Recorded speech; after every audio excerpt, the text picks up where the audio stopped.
The Locker Room, with all the sports news you need, live.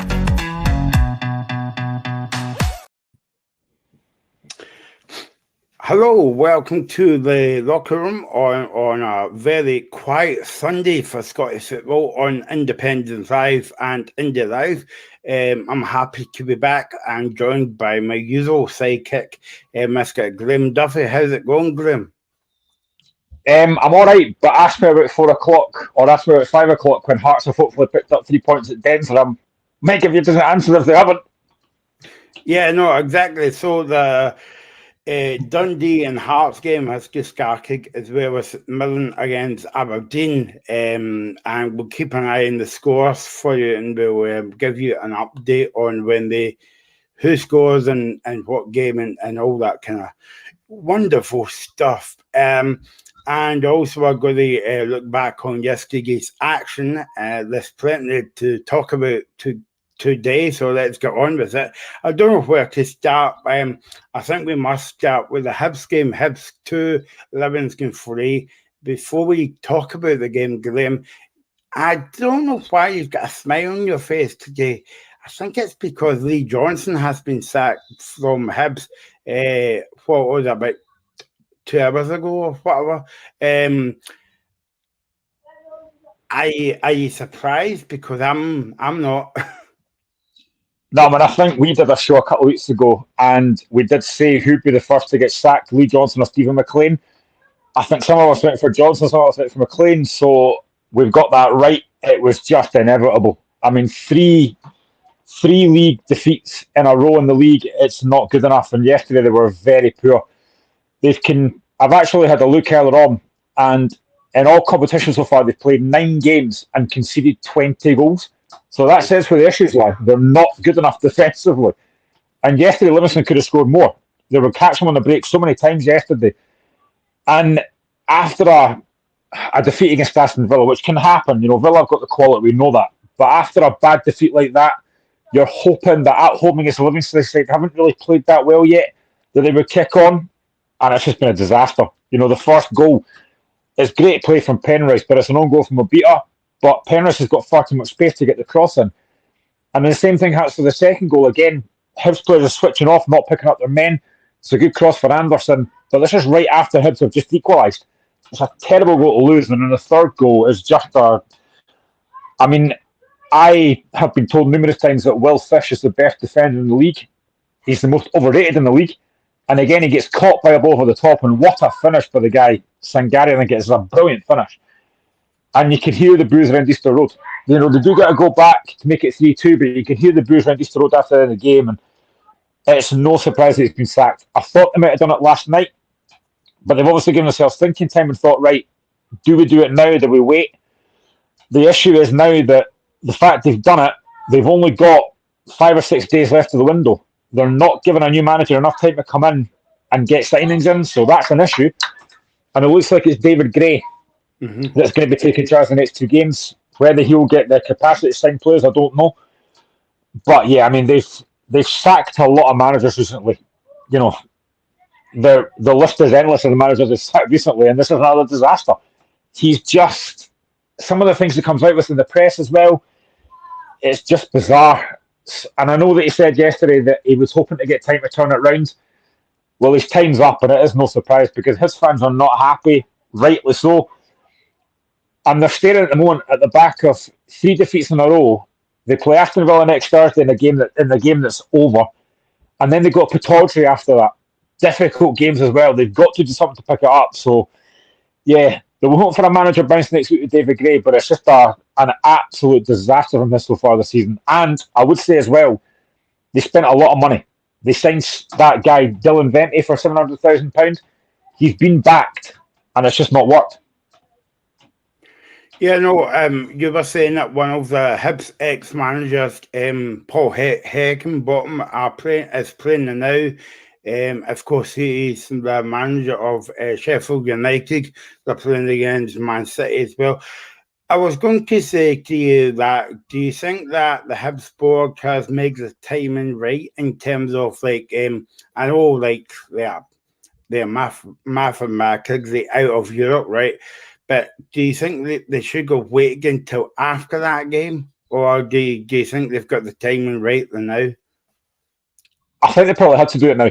3 league defeats in a row, it's not good enough. They've lost to St Mirren at home. They've now lost to Livingston at home. They were beaten by Motherwell away. The league is the bread and butter. Yes, don't get me wrong. Europe's great. It can be fantastic, and it's a different kind of, I said this before, it's a different feeling about European games, but the league's the bread and butter. The Aston Villa game is done. They're not going to qualify. And I think going into that game against Villa, you're probably looking at it going, right, we can go down there now with nothing to lose. I don't know what kind of team they'll put out. I think Aston Villa, as I said on Friday to Laurie, I think they'll play a weakened team as well because the game's done.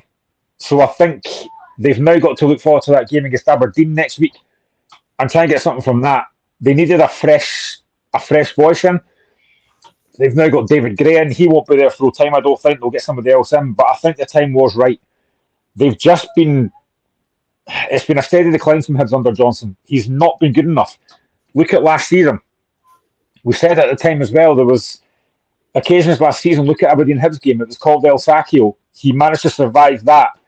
He survived a lot of times last season. They got beat twice in the space of a week by Hearts in the league and the cup. He survived a lot of times. It was going to happen eventually, and it was inevitable. And I think they have got the timing right.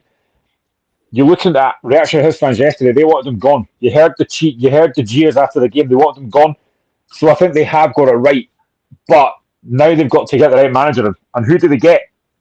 I listened to radio yesterday, and a couple of his fans came on and talked about who they would want. And one of them said Alan Stubbs, he wanted him back. And of course, you get the old names, you get Neil Lennon, Jack Ross. Would they really want to go back to that?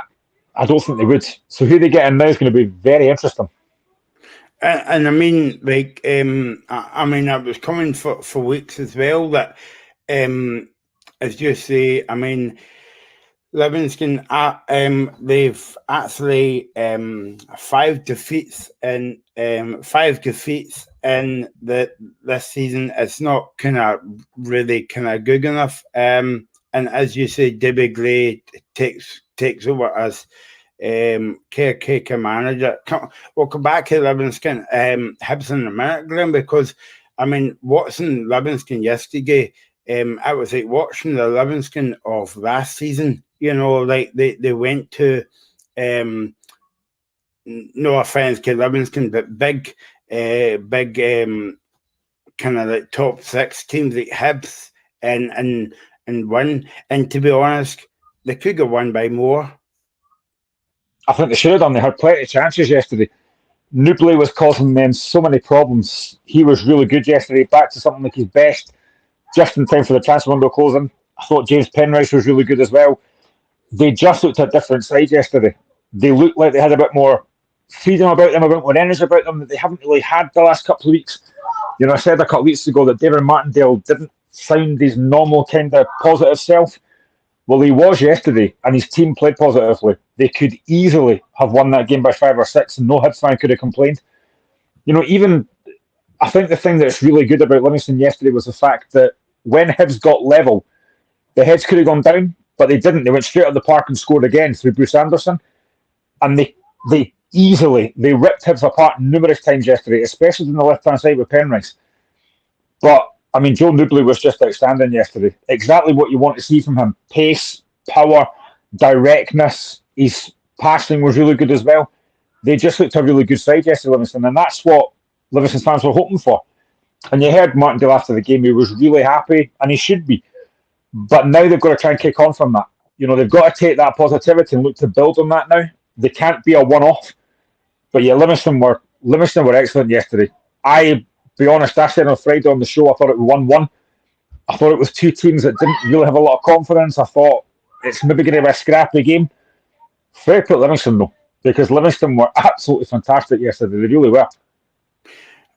I know that Hibs has got to get this appointment right, and probably we said that for about 5 years now, but do you think that Hibs would take a punt on kind of like David Martindale? Because obviously, like we've spoken the show before about like if David Martindale was at a kind of bigger club, then other teams would be looking at him. It just so happens that he's at Livingston, and people will say, well, it's only Livingston, but he's doing a decent job there. So do you think that Hibs board will entertain Martindale, or do you think that's a no-no? I don't see why not. We've said numerous times that he doesn't seem to get linked with the big jobs.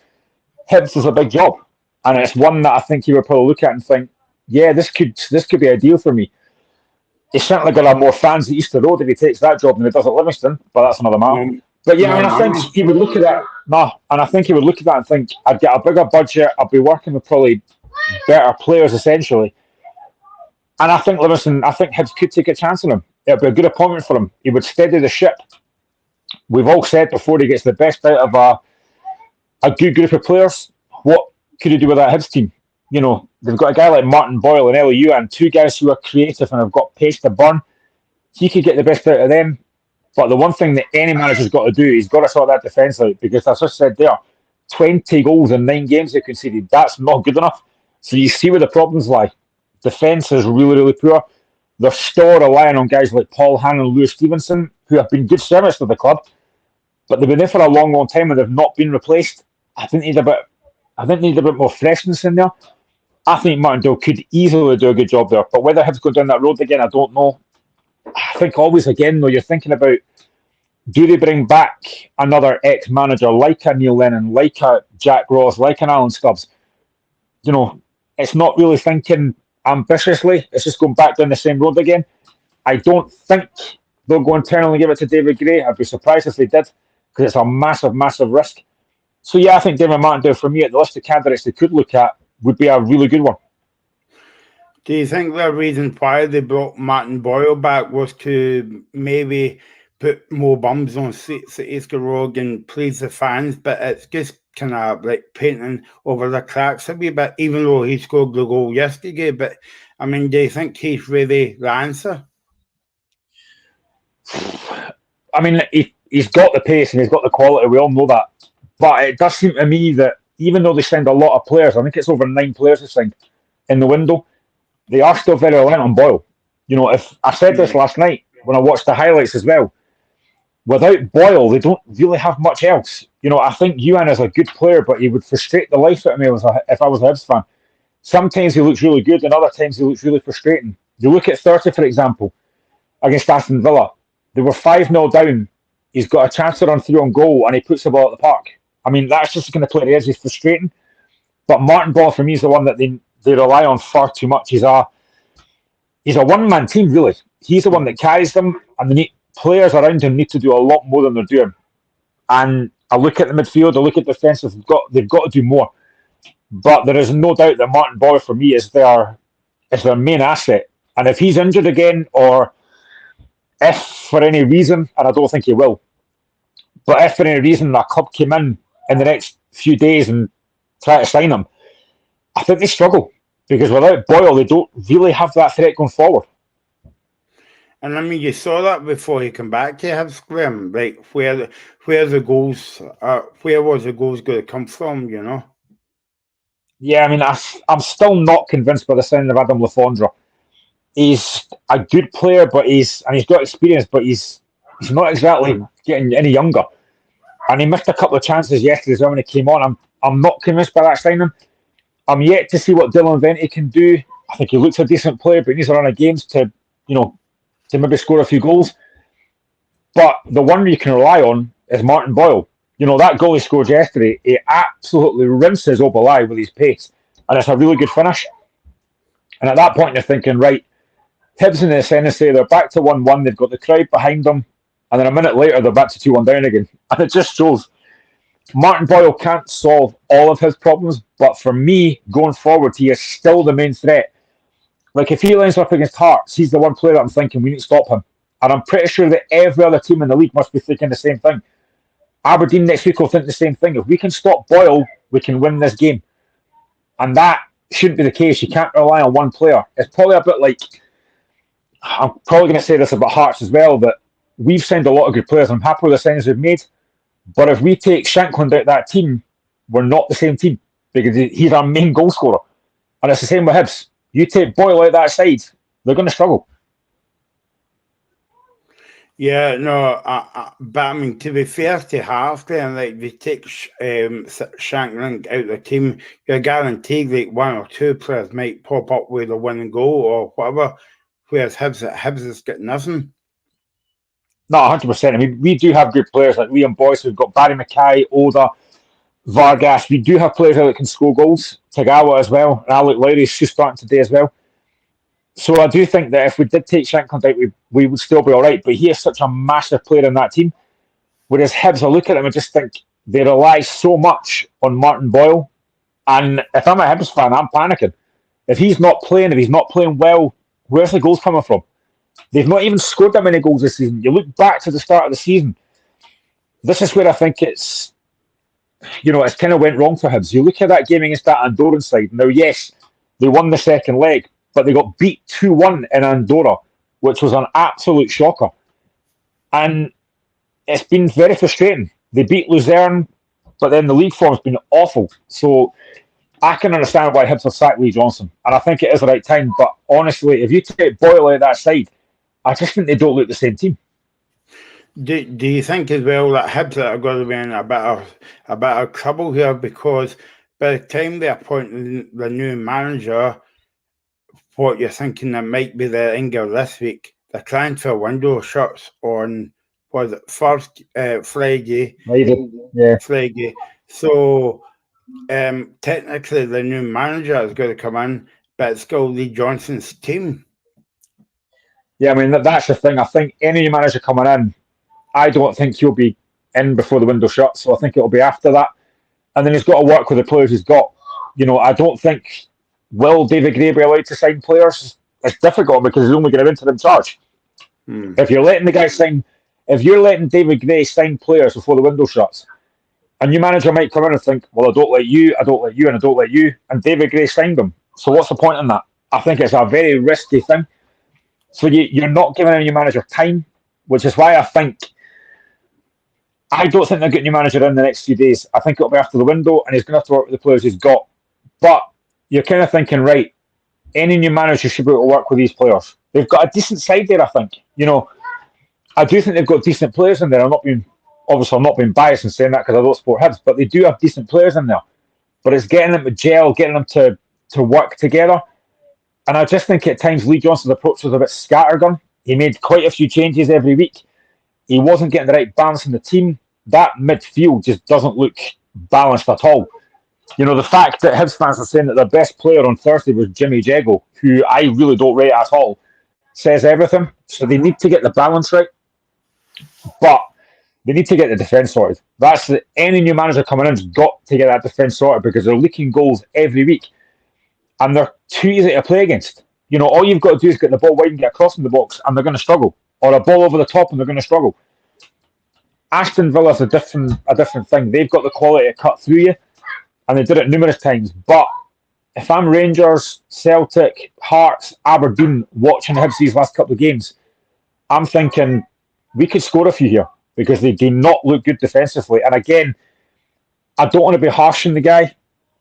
I'm just not convinced that David Marshall's the same goalkeeper anymore. He got taken off yesterday. Injured. They brought the laddie Boric on. But I'm not convinced with David Marshall. He doesn't look the same goalkeeper now. No, that's a good point. Because I've kind of thought about that for even since last season, Graham. Like David Marshall's, a good goalkeeper in Scotland, and he was at Norwich as well, down south. And I think, no offence, but I think he's kind of passed it a wee bit. Yeah, I mean, he's making a lot of mistakes recently. And it's a shame because he has been a goalkeeper. We all know what he did with Scotland and saving that Mitrovic penalty that took Scotland to Euros, but he just doesn't look the same goalkeeper now. He doesn't look as confident. He's making errors that you wouldn't expect him to make. But listen, goalkeepers make errors. It happens. Any goalkeeper can make a mistake. But when you put it at the top level like Marshall has, and when you've got the standards that a guy like Marshall has, he's just not been the same. I don't know what the laddie Boric is like. He's not really been given enough game time. He might now. I don't know how long Marshall's going to be out for. It might just be a week. But they need, I think, as well, to replace Marshall, because he just doesn't look right for me. And again, that might be a worry as well. The fact that if your goalkeeper doesn't look that great, your defence is going to start to panic because they'll then start to think, well, if we make a mistake here, we're losing a goal because the keeper's not good enough now. So that maybe again is another thing that might be happening as well. There's just a lack of confidence in the Hibs defence and backline. But yeah, I just think David Marshall, the goalkeeper he's been, just doesn't look quite the same. I was going to say that let's speak about the big game during the week, Aston Villa and Hibs, but as they say in tennis, it's a dead rubber. I was looking forward to the game on Wednesday night when I was on at Easter Road. The atmosphere was brilliant before the game, but give it 20 minutes and the game was over. It was I don't want to embarrassing for Scottish football, you would say. Am I being a bit harsher? Yeah, I mean, I don't want to go down the route of Stephen Thompson and say it's a tie over because the tie is absolutely, definitely over. There's no doubt about that. But yeah, I mean, I think it is. I wouldn't say it's an embarrassment because you look at the money that Aston Villa have got compared to Hibs, and it is astronomical. So that can happen. You know, I said on Friday, Laurie, we suffered that with Hearts against Tottenham. The golfing class was just too strong. But I do look at it and think some of the goals that Hibs lost were avoidable. You know, again, it's balls into the box. It's balls into the box they don't defend. You know, that first goal, it's a good header from Ollie Watkins, but stop the source. And that was Luca Digne. And he did it numerous times in that game. Far too easy to defend against. Or far too easy to play against, I should say. And I think, I mean, it could have been double figures. Let's be honest. That was an absolute stroll in the park for Aston Villa. They were taking the mick at some points during that second half. So, I mean, it is difficult because the golfing class, and, you know, I said this to Laurie on Friday as well. Listen to one of the sports podcasts on Friday, and one of the English pundits was actually defending Hibs, which I agreed with because the golfing class is just far too big. You can't compete with that. I think Rangers and Celtic, would they expect to beat Aston Villa? I'm not sure. I just think the golfing class was massive there, but Hibs just didn't do themselves justice in that game. I think they started off okay. They got the crowd on side, and for the first 10-15 minutes, they were fine. You know, they were trying to press, they were trying to defend in numbers, but then as soon as that first goal goes in, it's done. It's a matter of how many. So yeah, I think going into the second leg next week, I mean, I don't know what Hibs do. You know, what would be a positive for them next week? Probably not getting hammered again, but I mean, I feel sorry for David Gray in a way because he's taken this job now that he probably didn't want, and his first game's Aston Villa. I mean, what do you do if you're him? You've got to try and keep it tight. You've got to try and not concede too many goals. But it's a tough one for him. But yeah, Thursday was probably unexpected. I think some Hibs fans actually did think they might get a result. I don't think anyone really expected them to do it. But yeah, when that fifth goal went in, I just thought, yeah, this is now a case of batten down the hatches, do not lose any more goals because that genuinely could have been 9 or 10. Yeah, I mean, you forget as well, Graham, that Aston Villa missed 2 brilliant chances, so it could have been like 7-0. That the game finished easy. And I know what you're saying about Rangers and Celtic would give Aston Villa a game, and maybe Hibs fans were kind of saying, well, we'll give them a game as well. But at the back of the mind, the Hibs fans will say, well, you know, it's not a level playing field, we'll get beat. But I do, as a football fan, you want them to be competitive. Like, if they get beat, like 3-1 or, you know, 3-2 or whatever, and be a bit more competitive and work the Villa goalkeeper more, because I don't think he got his cracks, to be honest with you. But yeah, I mean, it's just, yeah, I wouldn't say it was a bad night at the office, but I was, you know, it's you would think they would put on a better show. And the thing that I really didn't like about it from a kind of media point of view is then all the journalists getting said, well, basically, told you so, told you that Scottish football was rubbish. Like, we were miles ahead and all that, you know, so that kind of that kind of proves the point. Yeah, and I think the English media, we know they they think the Scottish League is tin pot. That probably wouldn't help. But I think the word you used there is right. I think competitive is the word I would use as well. I think it, probably for the first 50 minutes, Hibs were competitive. They were in the game. They were trying to get in Villa's faces. But once the first goal went in, it's almost like it just drained out of them and thought, well, this is done. And it kind of showed as well, because they didn't really then start to press Villa. They didn't get in the faces. They made it far, far too easy. They were camped in their own half. And they just basically, it was like when you watch in training at times, you watch a defence against attack system. That was what it was. They just camped in their own half and they couldn't really get out. But they made it too easy. They didn't get in Villa's faces. I think, again, one of the words I would use is, I think they showed too much respect. Yes, Villa are a good side. Villa are a good side, don't get me wrong. They just beat Everton 4-0 the week before that. But you've got to get in players' faces. You've got to make it difficult and you've got to put challenges in. And Hibs just didn't do that. They were miles off it.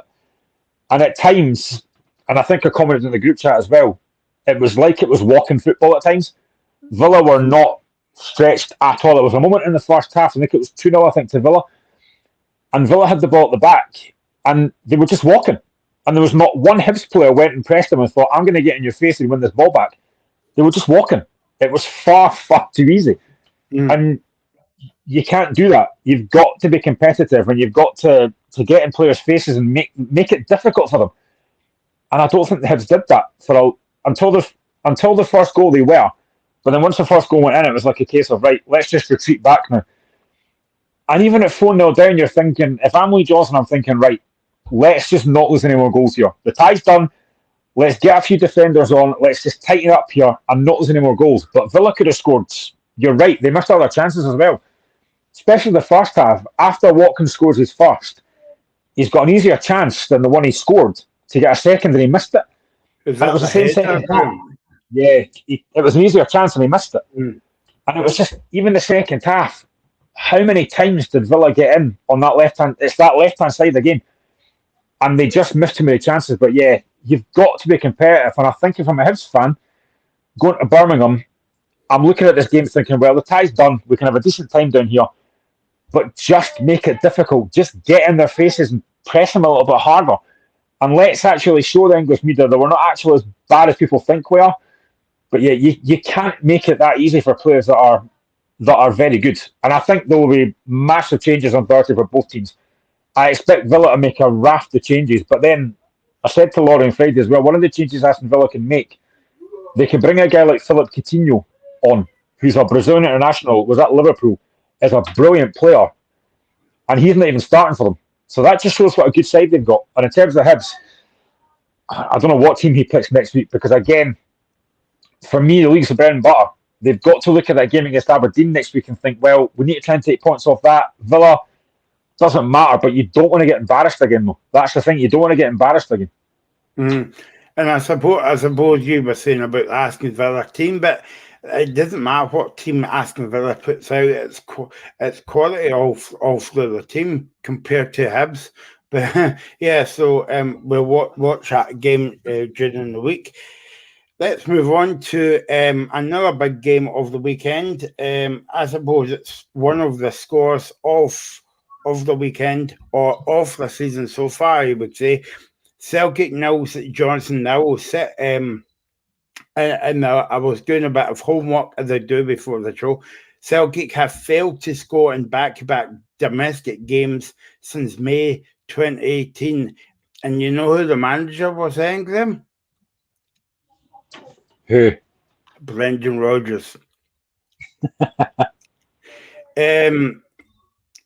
That's 2 games, and I can't remember. And I need to look at the stats between yesterday's game and last week's game, but I think you can count on your one hand how many shots Celtic had at goal.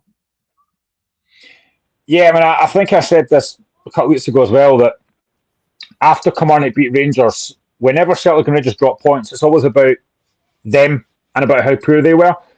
But I think you've got to give credit to St Johnstone, like I did to Kilmarnock. They were brilliant, set up really well, defended really well. And if you're Stephen McLean, I'm sorry if you're watching this, but I did say that you might get beat 5-0 on Friday. I got that wrong. But yeah, that was just unexpected. Celtic clearly aren't playing at the levels that their fans are used to. But it's not like they didn't have chances, though. You know, Matt O'Reilly had a couple of good chances, but fair play to Meathoff, the goalkeeper for St Johnstone. He looks a very, very good acquisition. Made a couple of great saves yesterday, but it's not like Celtic really cut through St Johnstone. St Johnstone defended very well, but Celtic just don't look quite as convincing. Obviously, they beat Ross County first game of the season, but again, County played very well that day. They beat Aberdeen, but again, Aberdeen had chances in that game. And then yesterday, they weren't at the levels. And I saw after the game as well that Brendan Rodgers and the team went over to the Green Brigade, who were not happy. I can understand that. You know, drawing 0-0 against St Johnstone isn't great, but our Celtic fans have been a bit spoiled over the last few seasons because they have been so untouchable. You know, winning a treble last season, Ange Postecoglou did a great job. Is it a case of Celtic fans are just getting a bit spoiled recently? I mean, Brendan Rodgers has come back, and so far, it's not been convincing, but they're still top at the moment, unless Hearts can win 3-0 this afternoon. But, you know, they've got a massive game next week against Rangers, which is going to be huge. But I know that, I think I heard Brendan Rodgers as well say that they're going to be looking to sign players in the next few days, which I think they might need. But yeah, there has been a lot of panic with Celtic, but I do think it is a case of, in the next few weeks, I expect Celtic to get better, because they're not going to play like this for the whole season. There's no way.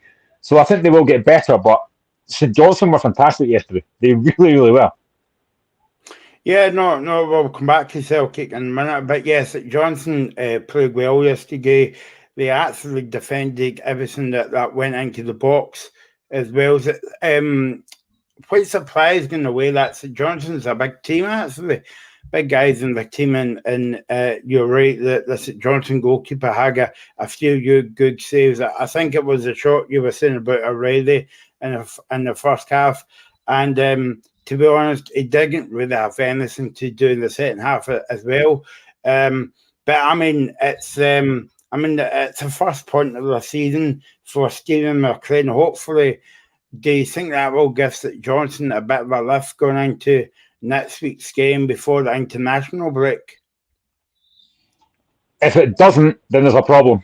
If you can't take confidence in going to Celtic Park, keeping a clean sheet and getting a 0-0 draw, then you're never going to take confidence. They were brilliant, and they could have nicked it. You know, there were a couple of chances near the end as well. And Stevie May going through a goal, maybe a bit unfortunate. The angle wasn't quite right, but they showed that they can get in behind, which is a worry for Celtic. I know they've not got Carter Vickers, they've not got Nabrowski. And, you know, Liam Scales was all right. The other boy they had at the back again was all right, but they were caught with the ball over the top. But yeah, I mean, St Johnstone have got to take confidence on that, because I said on Friday as well that the last thing they would have wanted was to go to Celtic Park on the back of obviously 2 league defeats, a horrible Viaplay Cup run.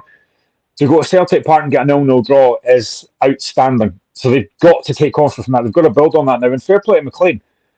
I think he was under pressure. And, you know, probably rightly so. But that's a magnificent point. But they've now got to build on that. Yeah, see, I was opposite from you, Graham. I thought yesterday's game was going to be a bit of a banana skin for Celtic, just because of the way that they played last week against Kilmarnock. I mean, to be honest, the game would have still been on, and they would have not had a decent shot goal yet, you know. But I mean, you're right. I mean, Joe Hart made a brilliant save. I think it was 10 minutes to go from Stevie May. He came on as a sub, and they make a brilliant save as well. But from a Celtic point of view, it's I wouldn't want to say going over the top and worrying, but it's like you're playing at the bottom of the league. They can't score a goal. They've not won a game. They failed to get out of the group stages of the League Cup twice, and they can't beat them. And I know Celtic's got injuries, and I think if you can look at Celtic injury risk, I think you can make a five-a-side team out of them. But I mean, you're at home, you're in front of your own fans. I mean, you would expect maybe if the game was at McDermott Park, more of a different game, and Celtic might have got beat up there, because we all know what happened before. Celtic won 2-1. I think it was last season, in the last kick of the ball. But I mean, you're at home in front of your own fans, and you're expected to win the game, but also could put on a decent performance as well. Yeah, I mean, I think Celtic at home are expected to beat pretty much everyone they play, especially a team that's bottom of the league, as you say, and it's just not quite clicking yet. You know, you could sense the feeling around the stadium at half time at 0-0. You're thinking, right, Celtic will come out second half and bombard St Johnstone. It didn't really happen, though. You know, I thought, I'm not going to say St Johnstone were comfortable, because you can never be comfortable at Celtic Park, but it's not like Celtic were cutting St Johnstone open at every few minutes. And yeah, Celtic just looked a bit flat, as they have done recently. They don't look quite as convincing as normal. And I think as well, one of the biggest things for me, and I don't know if it's noticeable for Celtic fans, but Kyogo doesn't seem to be quite as effective now. He seems to be playing a little bit deeper. He's not getting in the box as much. You know, a couple of the goals he's scored recently, he's been in the box getting into cutbacks. He's not really been in that position now. It's like Brendan Rodgers has got him playing a little bit deeper, which is weird, because he's Celtic's best striker, so it's weird what he's doing to him. But yeah, they're just not quite that cohesion just now with Celtic. Yeah, no, you're right. He's got Kyogo playing in a slightly different position than what he used to as well. And I noticed as well that it's a bit unusual, Graham, that because McGregor's been consistent for Celtic, but over the past two games, he's been giving balls away, and cheap passes as well to the opposition, and it's not really like him to do that. By the way, I'm not picking holes in the Celtic team. That's not what I'm doing. But I'm just kind of saying how it is at the moment, But it's they've got a big game next week at Ibrox against Rangers. Do you think this game's coming up far too soon for Celtic, and maybe the opposite? Rangers fan will be licking their lips and say, "Well, this is our chance." Yeah, potentially. But then there's no bigger game to come into than this game against Rangers next week. This might be the game that returns things for Celtic, and maybe they start looking like the team that we know they are. That might be the game. It might be a perfect opportunity for them, because Celtic will be up for this, as will Rangers. But yeah, it's a massive, massive test already so early in the season. I know that these games do come around quite early, but it is very early in the season. And it will be interesting to see how both teams get on. I know we'll come to Rangers shortly, but I mean, yes, Rangers were decent yesterday for the first 40 minutes, but I'm still not overly convinced by them. And obviously Celtic are a bit flat just now. And obviously there's the thing that came out earlier on that I posted in the group chat. You've got Sajid Haksabanovic with a kind of cryptic Instagram post. He is obviously not happy about his lack of game time. And it sounds like he maybe doesn't want to be there, or he thinks the management don't want to be there, that's the last thing you want. If you're Rodgers reading that, maybe you have, maybe you haven't, but you're not going to be happy that your players come out publicly and said that. So that's another thing he's got to deal with as well. But there just seems to be a bit of a, I'm not going to say Celtic in disarray, because they're not, but they just don't look quite as together as a group. You just touched on there, McGregor giving the ball away, which is very unlike him. And hopefully that's not going to happen for Scotland when Scotland play Cyprus and England in a couple of weeks. But yeah, they need to start getting it right soon. And that game next week might be the perfect game for them. If Celtic win that game, then you're going to start thinking, right, this is it. Celtic are going to start the season now. They'll kick on from here and, they'll unbeaten run maybe again. But if Rangers win that game, then Celtic fans are going to start hitting the panic button. And I can understand that a little bit, but I think this week's going to be massive as well in terms of signings, because I would expect Celtic to make at least 2 or 3 in the window. I wouldn't have thought they will start next week, but it's a big week for Celtic now. Reagan's touching it in the group chat. He thinks Celtic need to sign quite a few players to strengthen the quality. But you just mentioned the fact that Celtic have got players missing. They've got Carter Vickers missing. They've got a lot of players missing. So they are going to need to get those players back soon. But I just think that game next week is going to be massive. It could have a massive impact on the title. But I still have a feeling that Celtic will come good. There's no way that Celtic are going to see the season the same as they are now. They will come good. And if it is that game next week, they'll be delighted. I'm just getting the comments to make whether it's about Lee Johnson or Brendan Rodgers' tactics or whatever, please comment on YouTube and Facebook as well. We're here until 5 o'clock. We're looking at the games from yesterday, and also we're looking at Dundee Hearts, St Mirren, Aberdeen games as well. They're on today as well. I mean, a good for Celtic was, you actually see the difference, Graham, now compared to when Postecoglou was there. It's like night and day, whereas Postecoglou used to have this phrase, "We never stop." And now Celtic fans would say, "Have we ever started?"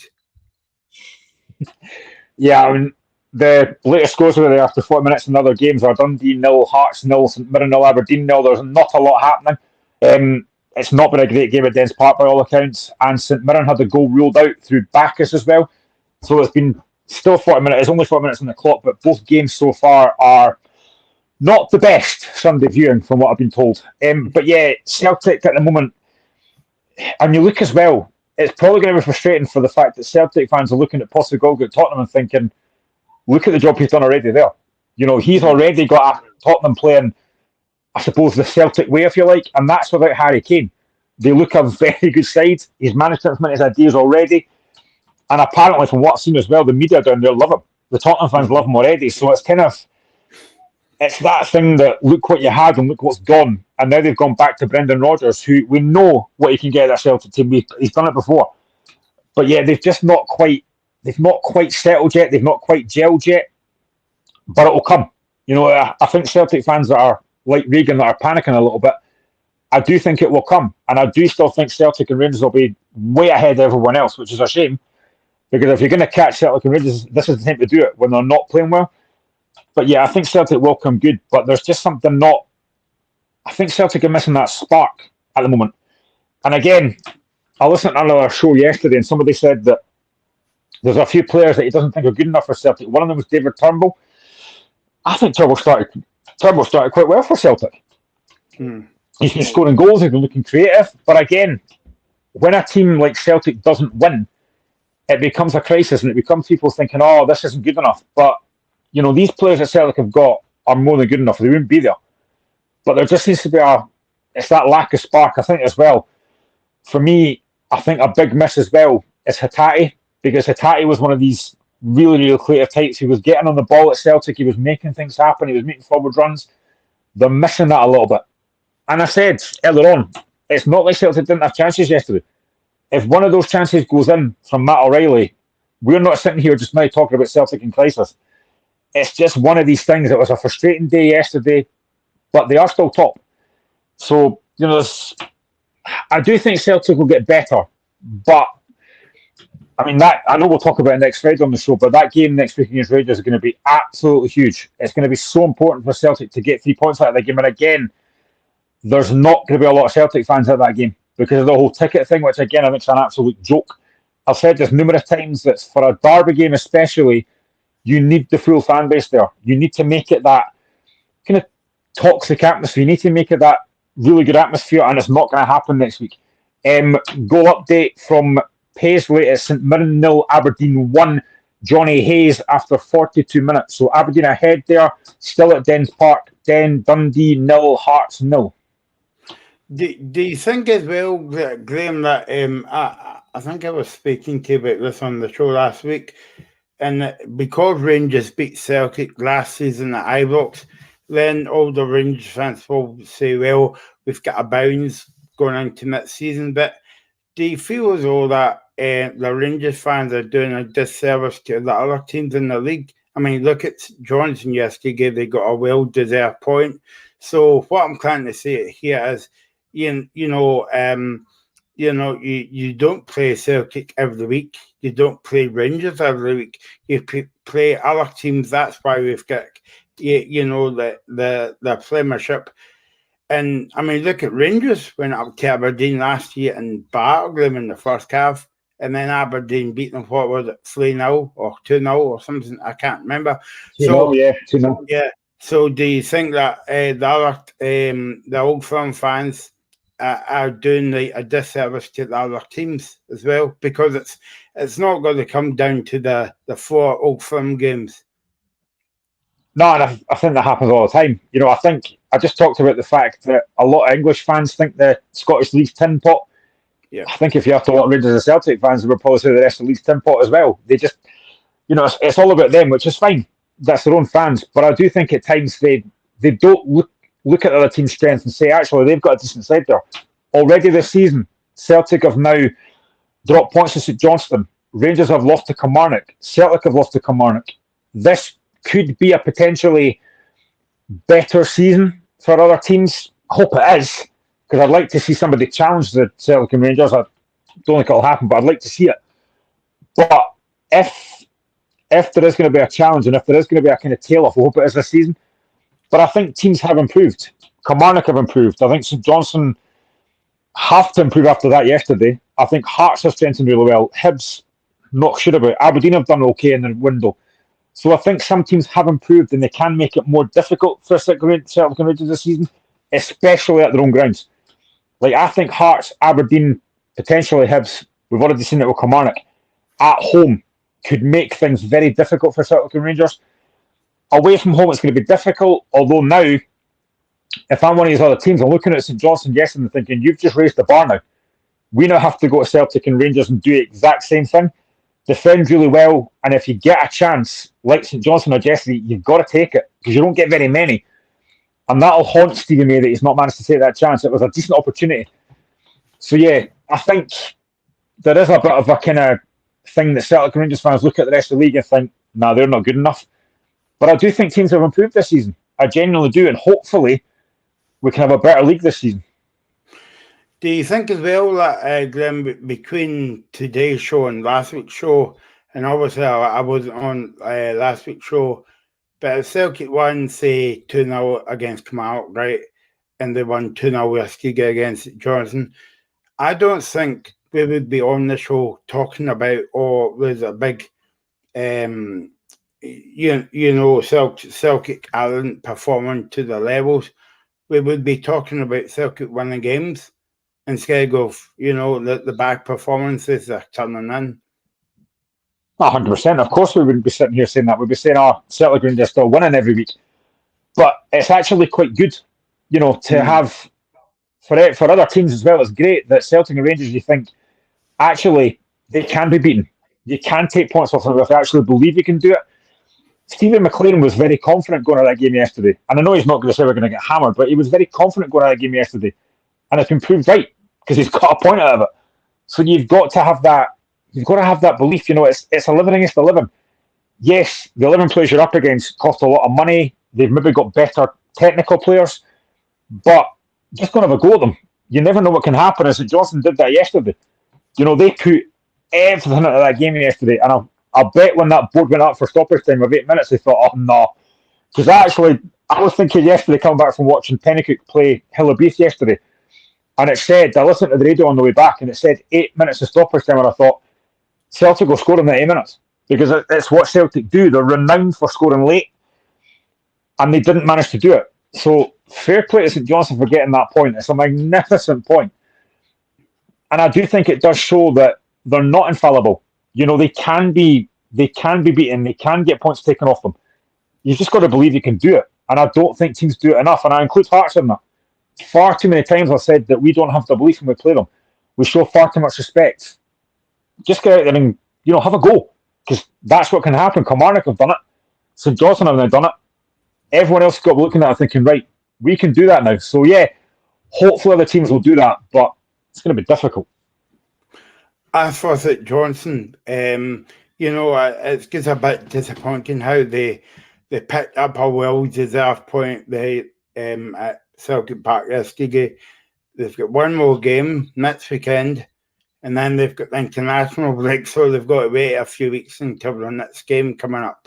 Or do you think it would work in their favour in terms of pick up a point next week or 3 points and then regroup and then go again after the international break? Yeah, half time at Dens, Dundee 0, Hearts 0. Shocker. I think if you're looking to pick up points next week, I think it's maybe a good thing the international break's coming at a good time. It gives you then a chance to, again, work with the players and train them, get things right in the training ground. And I think as well, it's also happened at Paisley, St Mirren, nil Aberdeen, won that goal from Johnny Hayes. But yeah, they now have to build on that. And I think if you're a St Johnstone fan, you probably went there yesterday thinking this will be 5 or 6. You're now delighted you got a point given the way you started the season. So they'll be absolutely delighted with that. And they'll go to next week now, confident mood, looking ahead to the next game. And I think if they can get 3 points next week or even a point, going to international break, I think that's a good thing. Again, I do still think, I'm sure Stephen McLean said that he's looking to try and sign a few players in the next few days, which I think he needs. I think it's still a bit light up front. I do like Stevie May, but I just don't think he takes enough chances from me. So yeah, I think if they get a few players in the window, I think St Johnstone, I do still think they will be relegated, I'm afraid to say. But performances like yesterday have got to give some confidence and belief. And you know what? If I'm a St Johnstone player after yesterday, if I'm not believing that we can get results now, nothing will make me believe. Because honestly, that was a coupon buster yesterday. Nobody expected that. So fair play to them. You mentioned the next game up for Celtic is the small matter of the Old Firm or the Glasgow Derby or whatever you're calling it this week. Ross County 0, Rangers 2, goals by Dessers and a brilliant goal. Goals from Roof and a brilliant goal from Tavernier that we're going to speak about in a minute. And before you say it, Graham, no, it wasn't a free kick. Yeah, it was some goal enough. Job done for Rangers and move on to Wednesday night against PSV.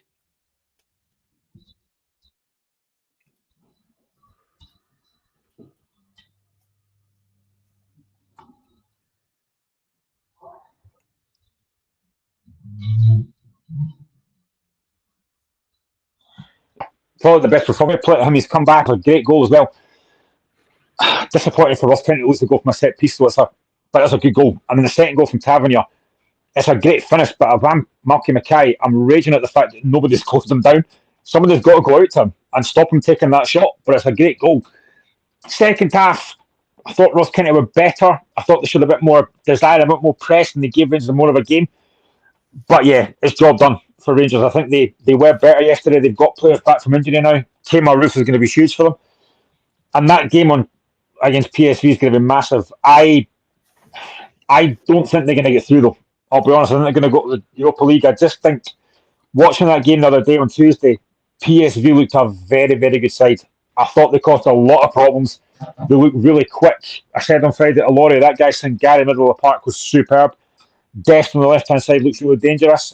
I just think they might have too much for Rangers.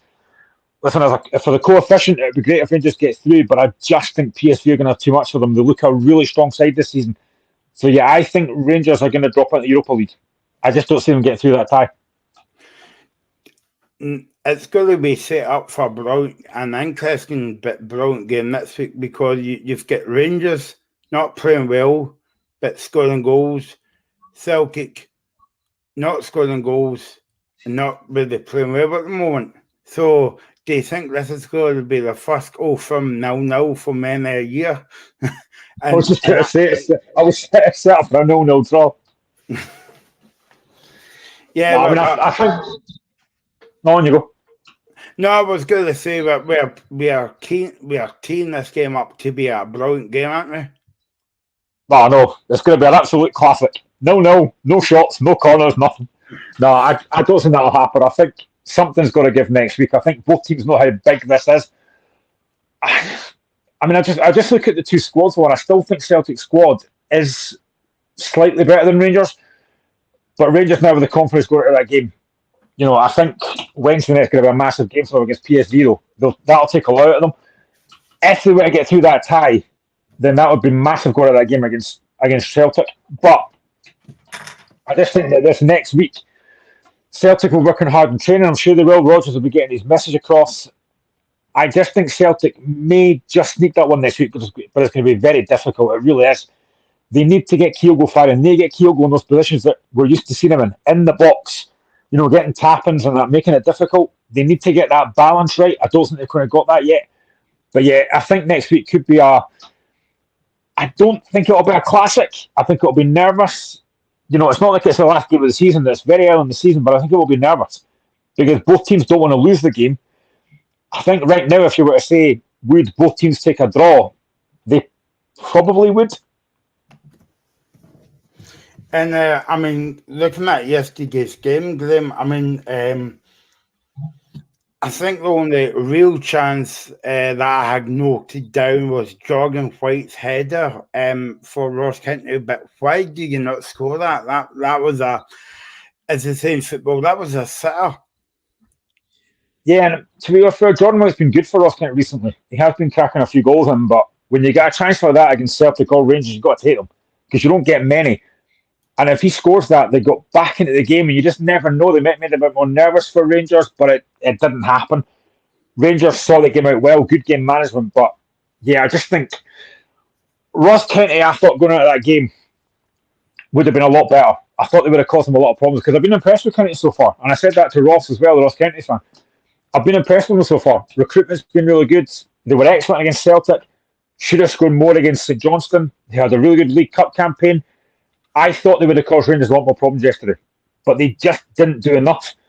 And that's probably a frustration with Malcolm Mackay. They didn't offer enough going forward, but they're not going to be judged in games against Celtic and Rangers. They'll be judged on other games, but I was disappointed because I thought they would have offered more yesterday.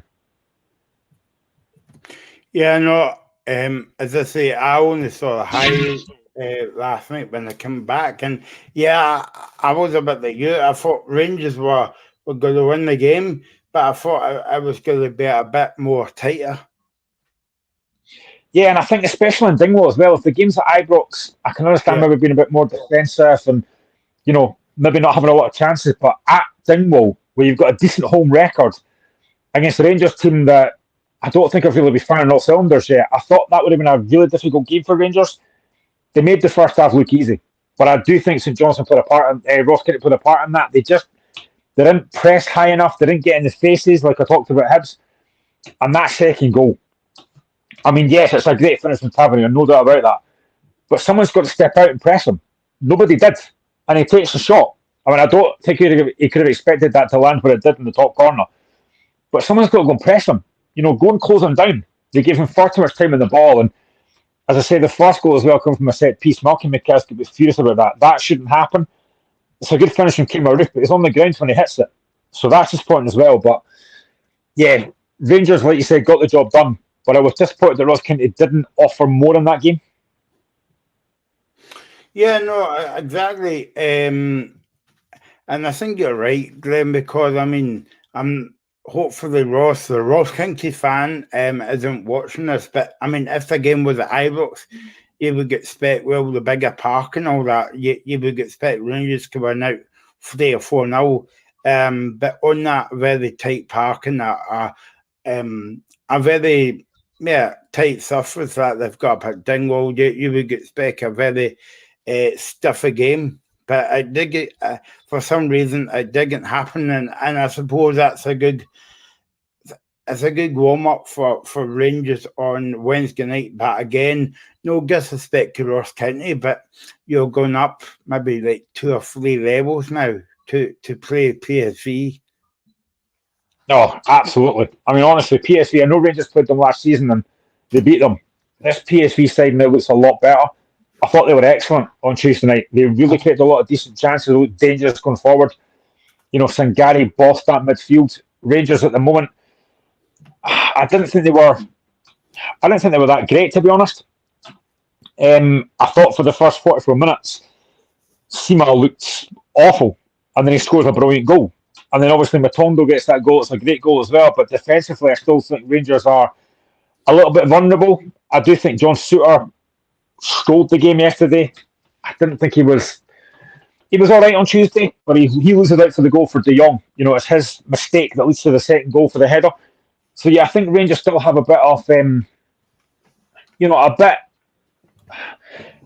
to think of the right word here. I still don't think they're a great side just now. I think they're being okay. But listen, yesterday's a great result for them on like you said, a warm-up game for the game on Wednesday. But I just expected Ross Kent to be better. You know, they went to Celtic Park and were excellent against Celtic. Yes, they were 3-0 down, but they were excellent.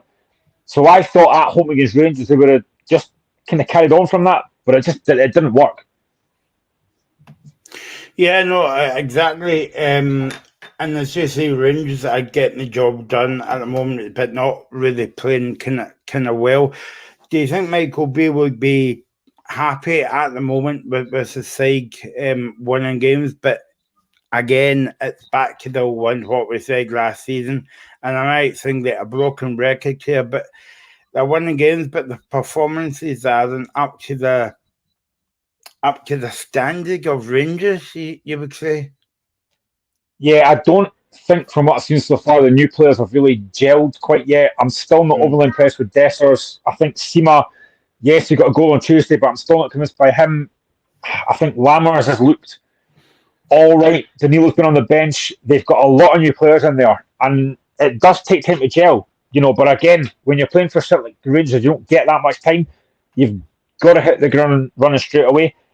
And I just don't think they've quite done that yet. You know, it's still the old favourites that are getting the job done, i.e. James Tavernier, Kemar Roof. They're the ones that came through yesterday.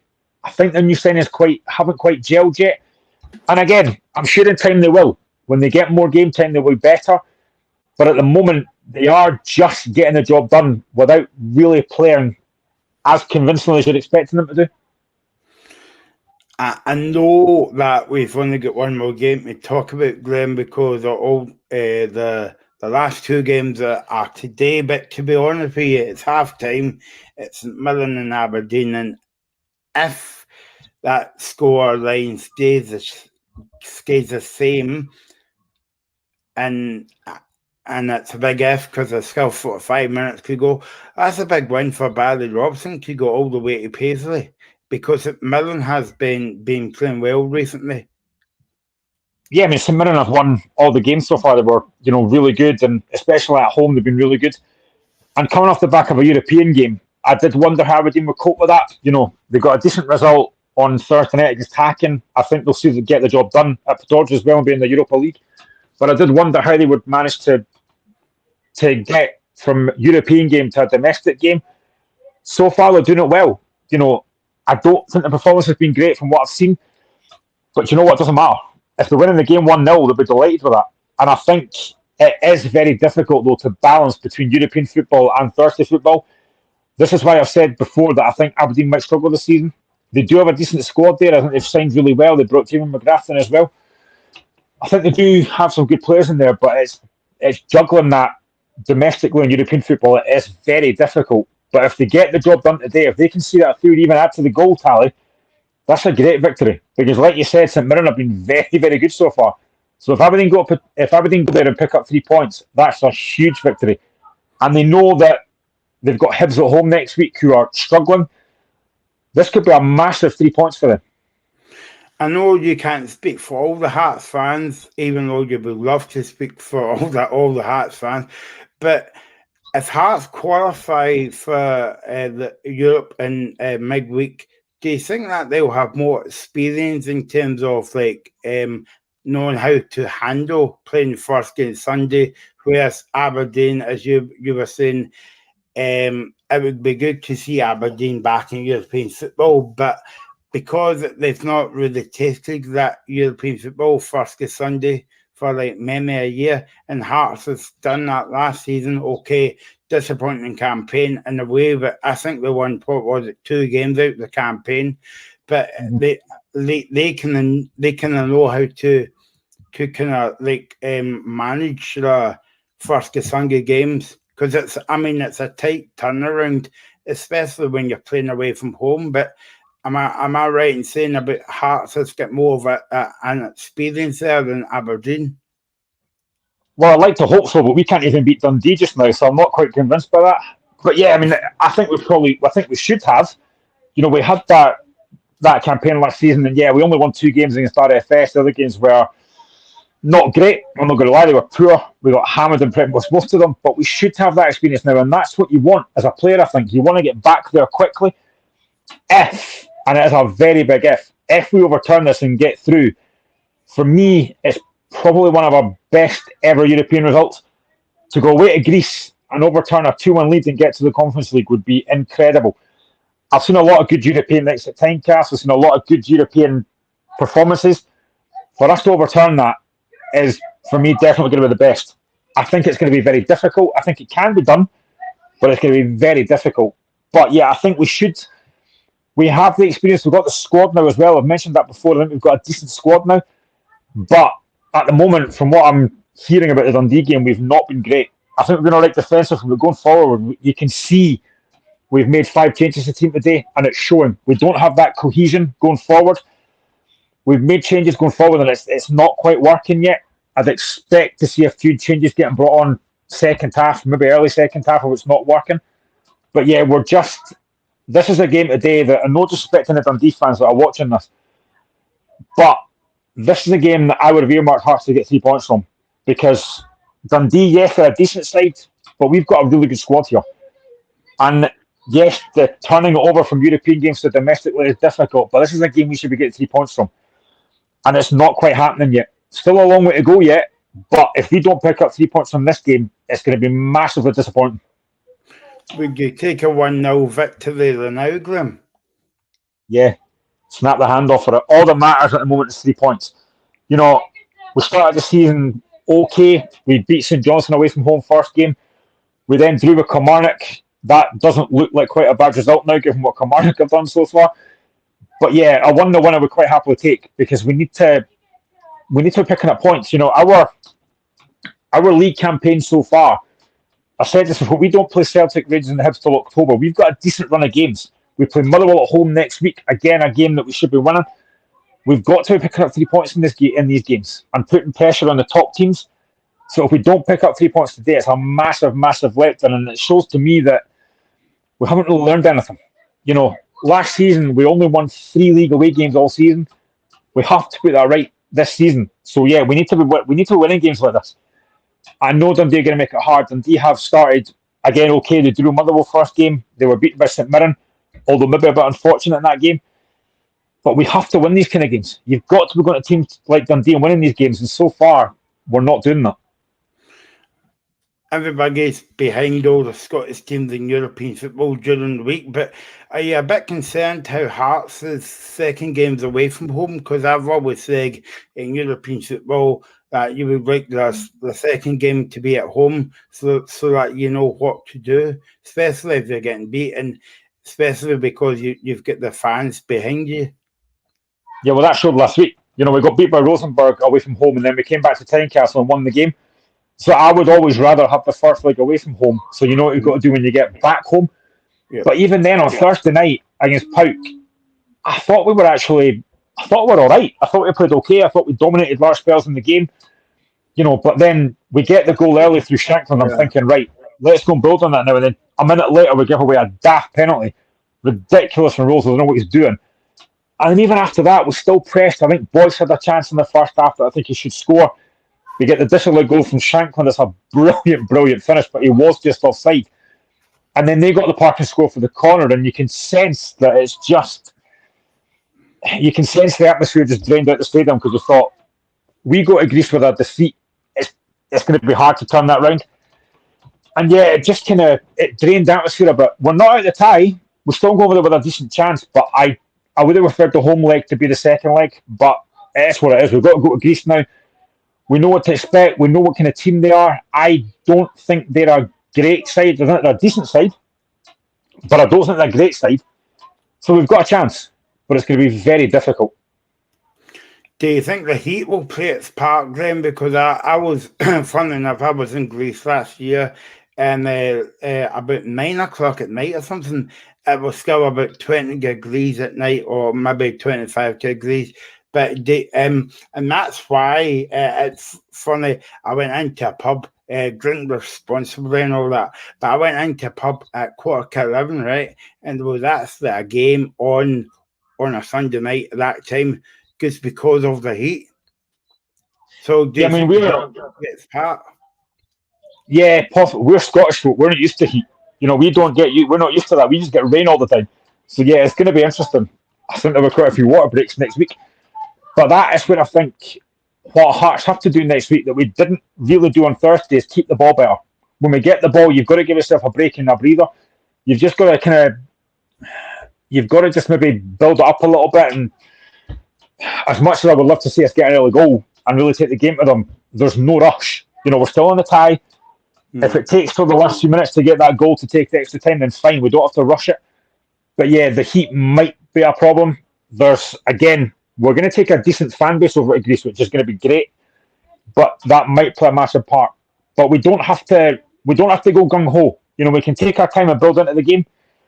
If we lose an early goal, it's going to be very difficult. I think the first goal is crucial. If we get it, we've got a chance, but we can't let them score first. If we do, I think it could be a very difficult tie. It's just brilliant to see other teams in European football and instead of the Euro, big two, Celtic and Rangers as well.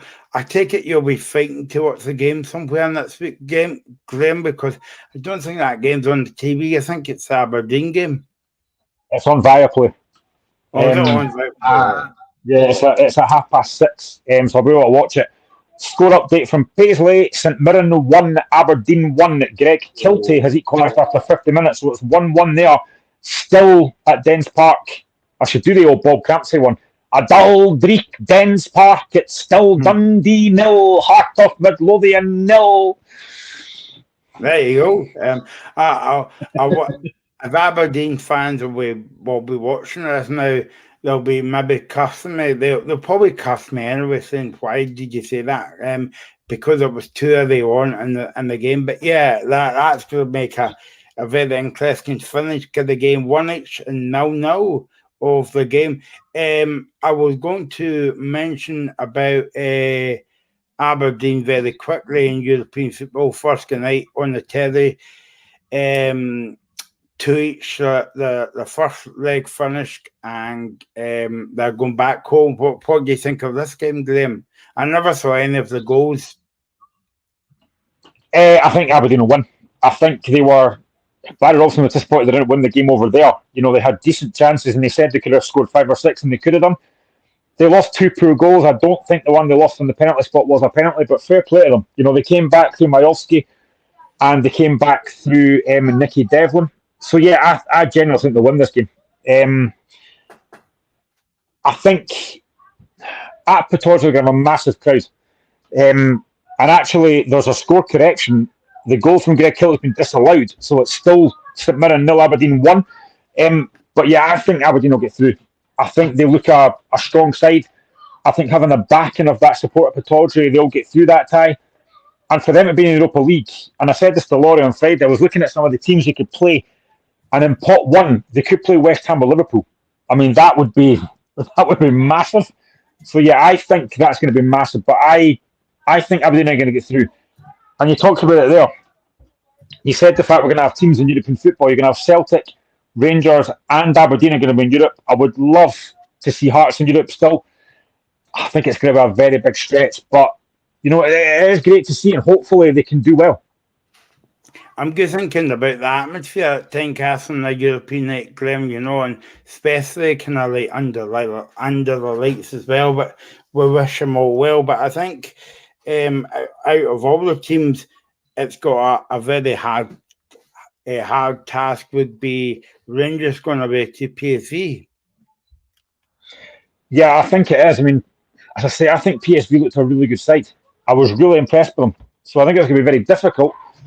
And that's why I just think that Rangers might be in the Europa League. I just don't think they'll get through this tie. Listen, as I said, for the coefficient, it'd be great if they did. But I saw enough from PSV to say that this side are a very good side. And at home, I think they're going to be really good. I think they'll dominate possession. I think they will cause Rangers a lot of problems. And we saw it in the game that Rangers played before they played PSV. I can't remember who it was they played. But the chances they missed, that guy Dessers missed a chance at the back post. You've got to be taking these chances. So it's going to be difficult, but I do still think Rangers will struggle in this game. I think they'll be in the Europa League, but they're still in Europe, and that's the main thing. Let's go back to the domestic football then, Graham. And Motherwell 2 come out 1 yesterday. And before we talk about the game, what a brilliant big result for Motherwell, because I mean that's Kilmarnock's first defeat of the season, because they they plagued Celtic, Rangers. They plagued Rangers, Hearts, and Celtic, and basically won them all. Apart from the Hearts game, but brilliant scat from Derek McInnes' side until yesterday. But the Stuart Kettlewell bandwagon still goes on. Kettleball is firing on all cylinders, and it was the preferable game of two halves yesterday. Kilmarnock were excellent first half. They get the goal through Marley Watkins and probably could have scored a few more. They were causing numerous problems on the right-hand side from Daniel Armstrong. And that's what Kilmarnock do. They get the ball wide, they get the ball in the box, and they cause you problems. And Motherwell struggled to defend it at times. I think they were disappointed Kilmarnock. They weren't a couple of goals up at half-time, but second half, Motherwell were excellent. Dominated the game. Dan Casey gets the goal. Really good finish as well. And in the goal at the end as well, from Harry Payton, it's a great finish, great composure to take the ball past two defenders and finish it. And I think they deserved it. People would have said, would a point have been fair? I don't think so. I think Motherwell deserved the 3 points, and it's a massive win for Kettlewell. And I think, yeah, you're right. Kilmarnock have been great so far. They've not been conceding a lot of goals, and it's disappointing they lost the game yesterday, but they'll bounce back from that. No doubt about that. They've got a very good side there. But what a result for Motherwell. And they were more than worthy of winning that. Yeah, no, I mean, fair play to Stuart Kettlewell. I think he's actually making for Park a bit of a fortress as well. And I'm going to stick by what I said last season, Graham. And obviously, we can't go back to last season. But I still think if Kettlewell came in early on, I think Motherwell would finish top six. Every chance. Never be stacked Stephen Hamill a bit too late, but they brought Hamill in. He brought Kettlewell in. He's done a very good job, and he's carried that on. They didn't have Beres yesterday. He was obviously injured, but fair play to the guys that did bring him. I thought Theo Beer was all right. Missed a good chance though, but he caused problems for them. And yeah, Motherwell look a very good side this season. Again, I think like a few teams, they'll be looking to do more business in the next few days in the window. They're leaving it very late, but I think they look to strengthen again. But they could have a good season this season. Whether they'll be top six this season, I don't know. It'll be difficult. They could be, but I think it's going to be very difficult. But you know what? There's no reason they couldn't be. They've got a very good side there. They've got a good manager there now, and he seems to get the best out of these players. And fair play to him. But again, yesterday they were very impressive. After going behind, they could have been a couple of goals down, but they came back, and it was a great victory, really good victory, and it was deserved. I know Kilmarnock fans would be quite disappointed at going away and picking up the first defeat of the season tomorrow, but they should be quite happy, like the start that they've made to the campaign, and also then the quarterfinals of the Cup. Absolutely. I mean, if you're a Kilmarnock fan, your expectation for this season, I don't think they would have expected them to do as well as they have done so far. Beating Celtic in the League Cup, beating Rangers in the league, going to Tynecastle, getting a draw, a really good League Cup campaign. They're at home against Hearts in the quarterfinal of Viaplay Cup. They'll be delayed. You're going to lose matches, of course you are. And yesterday was a gutter punch because they lost the goal in the very last seconds of the game. Had they got a point yesterday, that's a great result. But it's just that sucker punch right at the end as well. But yeah, they could be more than happy with the performance. And I think Laurie, our resident Kilmarnock fan, will be happy with what they've done so far. But disappointed they've lost that game the way they did yesterday, because at about 95 minutes, they're thinking, right, take the point, get up the road. But it's just gotten to lose that the way they did. It just shows you how well Kilmarnock's doing, Glenn, because I don't know about you, but I can actually gauge it on how many fans that they kicked to the away games, and Kilmarnock had a brilliant support there for Park yesterday. Yeah, they did. It was great to see. They got behind the team, and they'll go away gutted that they've not got a point out of that game. But like I said, it was deserved for Motherwell. They deserved to win the game in the basis of the second half, but they do have a strong support there. I'd like to see them get more fans at Rugby Park, because again, at times they're outnumbered a bit by the away fans. But yeah, they do have a good support there, and they've got a decent fan base, and that's a great support they've taken to Motherwell yesterday. And now they've got to try and put that result behind them and kick on next week. Again, it's only one game before the national break comes. They'll be looking at trying to pick up 3 points in the next game, but they can be happy with what they've done so far. Talking about Motherwell being in the top six, again, I think Kilmarnock could potentially be in there, but it's going to be very difficult because there's a lot of good teams in there. But they can be happy with what they've done so far. And again, I think if you're Derek McInnes, you're looking to maybe strengthen a bit in the forward line. I said this to Laurie on Friday. I do still think they lack that bit of a killer instinct up front. I like Vassell, he's a good player, but I think they need a bit more up there. They've got the width out wide with Daniel Armstrong, who is brilliant for me. He's been sensational for me, but they just need that bit of a killer instinct. So I think if they can bring one or two more strikers in, they could have a very good season this season. And, you know, they'll be looking forward to that Viaplay Cup quarter-final against Hearts. They're at home, they're good at home, so there's every chance to get in the semi-final. So they could have a good season this season. Of course, we'll be back on Sleggy where Glenn was saying it's going to be a busy show. It's going to be a kind of bumper show, you would say, back in the day, you know, when you used to buy magazines and say, yeah, it's going to be a bumper magazine. We've got millions of interviews on it. But next week, we've got the European football, we've got the Glasgow Derby, we've got the transfer window, and also we might even talk about rugby as well. I don't know. But who do obviously this is the last show before that flag gig, right? But who do you think will be the busier team going into the last week of the window? That's a tough one because I think quite a few teams need to strengthen. I think probably Hearts are done. I know that we've signed a lot of players, probably looking at maybe losing a few players in the window. I think Celtic will be busy. I think they'll sign a few players in the window. I think Rangers may sign a couple of players. Again, Hibs, I don't know if they'll let David Gray sign players because he's only going to interim charge. So I think potentially Celtic might be the busiest of the teams. I think they do need to strengthen a certain area. So I would imagine Celtic will be busy. I think a lot of teams will look to kind of offload players. Like I think Hearts will probably lose 3 or 4 players. I think that might be the thing. But I mean, I love deadline day. It's great. If your team's involved, it's great because you're wondering who we're going to sign, who's going to leave. But I think there are teams that need to do more business. So yeah, I think it's going to be interesting. But I do think Celtic may be the team that are going to be looking to bring in a few more players. I mean, I think potentially another centre back because obviously they've got Carter Vickers and Nawrocki. I think maybe another striker in there as well. So I think they'll be looking to get busy. Score update from Paisley.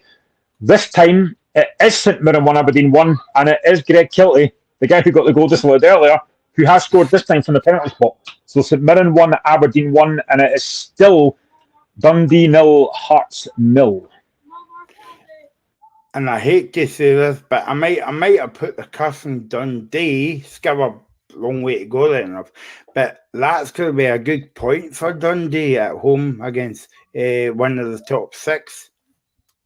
Well, unfortunately, it might get better because it's Dundee 1, Hearts 0. Oh. Who's got the goal there, Graham? I'm just trying to find out. I'm hoping that VAR comes to our rescue, but I haven't seen flash it up yet. But the goal for St Mirren was a penalty. Ryan Strain had a cross that came off Angus McDonald's arm. VAR checked it and the penalty was given. And by all accounts, it's a deserved goal for St Mirren. I haven't seen the Dundee goal scorer flash up yet. Oh, here we go. It should be coming up now. Oh, no, it's not. I'll get it in a second when it flashes up. But it's Dundee 1, Hearts 0. It's funny that you were saying that, Graham, about it's not fun how Dundee's beating Hearts, but it's funny how you were saying about the transfer window, and I was asking you the question about who's going to be the busiest team, because, like, think about all these transfer windows going past and all that. Celtic would have done their business really early in the window, and yet they're actually fighting to get 2 or 3 players in on the last week of the window. So, do you not think it's a bit strange for people to say, Celtic will be the busiest team in the last day of the window? Yeah, probably. The goal for Dundee is Luke McKeown. So Dundee 1, Hearts 0, and I'm trying not to be raging, but I am. Yeah, I think it is. I don't think many folk probably expected Celtic to be the busiest team in the window, but I do think they probably are lacking a few players. As our good friend Reagan would tell you, Celtic are lacking a number of players in quality. But yeah, I mean, Celtic do have a good squad there, but they are missing quite a few players. I think you rounded off earlier, there's about 5 players missing due to injury. So I think they will look to strengthen, but I mean, deadline day is so, you never know what's going to happen, because at one point you're thinking, right, our team's probably done, and then maybe just this one little gem comes up and you sign them. So deadline day is very interesting. I think in England it's 11 o'clock, and I think Scotland is midnight for the deadline day, so there's a long way to go in the window. But I just think Celtic will be quite busy. And it's a busy week for Celtic. The deadline day, you've got Rangers next week. It's a busy week. Do you know, obviously it's funny how it that the dates and all that fall, but do you not think it's a bit weird how the transfer window shuts on Friday? Yeah, I mean, I think it is usually, I think, the last day of the window, or it's maybe the next day. And I think it's because of the fact that it falls on the Friday. Mm-hmm. That's probably why. I think that's probably why. I mean, deadline day is always interesting, for every club up and down Scotland, up and down England.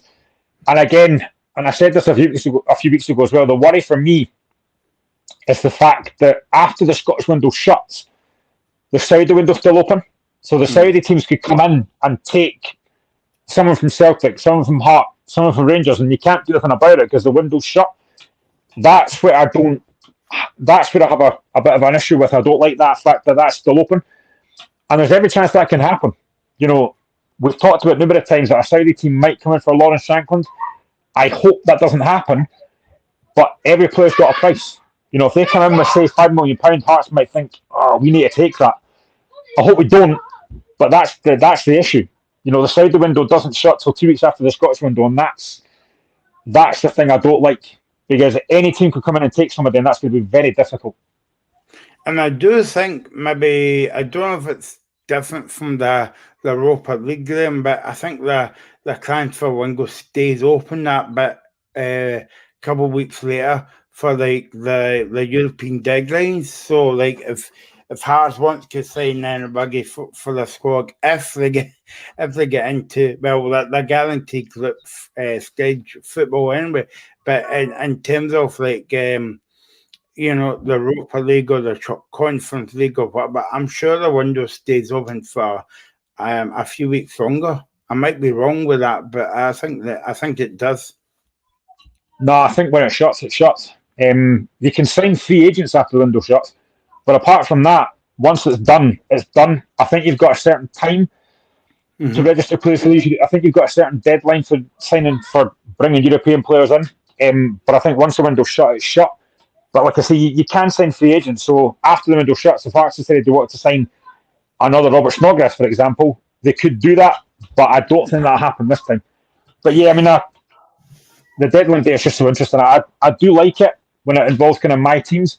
But then I'm relieved when it's closed, because then I think, right, we've got the squad we've got now, we can move on. But it's just that Saudi one that annoys me, because they can come and take a player and we can't do anything about it. About 15 minutes left of the Dundee game. Dundee 1, Hearts 0, St Mirren 1, Aberdeen 1. And the longer the score stays the same, Graham, do you think Stevie Naismith and Frank will be a bit concerned going into first game? Yeah, I think so. And I think they should be, because if you can't, no disrespect to Dundee, but if you can't win that game, then you've got a problem. And it's the away form again. I said it earlier, we've won 3 league away games last season. It's not good enough. And we've got to be going to these games and winning these games. And it's disappointing we're getting beat 1-0. By all accounts, we've had chances in this game and not taking them. But, it's so disappointing to go into this game and we're 1-0 down. And I knew this would happen. After the European game, this was always going to happen. But that's where you've got a squad. You've got a squad to make sure that you're going at these games fresh. We made 5 changes today. It's not making a massive difference, unfortunately. But yeah, I think they look to Thursday and now go, right, this becomes a massive game now, because if we got at that game on Thursday in the back of a defeat to Dundee, that's unacceptable for me. There's still time left, but it's a massive, massive disappointment to get beat by Dundee, because that should not be happening. Did we not do a show last year, Graham, that off the back of Hearts European game and the Prague game, Tynecastle, and I think it was Motherwell on the Sunday, and Hearts were winning. But by the time we ended the show, Hearts got beat like 2-1 or 3-2. I can't remember. Yeah, I think it kind of rings a bell. We did do a show after that, and that's the thing. These European games are so difficult because you're trying to judge and juggle Europe and domestically. And I think we've got the squad to do that. Maybe not right now, it doesn't look like that, but I think we've got the squad to do that. We should be winning these games. We should be going to teams like Dens Park and winning. And it's just so disappointing that we're not. We've taken a massive back into Dens Park and they're getting let down again away from home. I think if this game was at Tynecastle, we'd win this game because we have the crowd behind us. We'd be full of confidence. I think we'll win this game. But away from home, it's that thing again. And this is the thing as well. I think I want a team to be challenging at the top end of the league. But we're not going to do that if we're dropping points to teams like Dundee. Yeah, I think you're right. I know it's still too early in the season, Glenn, but if you want to be up there challenging, if you want to be in the top 6 and challenging the so-called big two Celtic and Rangers, you have to find a way of winning. Even though if it's a scrappy game, and you're not playing well, you still got to find a way of winning. Even if it's a last minute goal, even if it's a kind of deflection off of somebody's backside, but you still got to put the ball in the net. Yeah, and I think actually Derek McInnes made the point yesterday as well when he was talking about the Kilmarnock game. If you can't win the game, then don't lose it. A point's better than nothing. And at the moment, we're sitting with nothing on this game.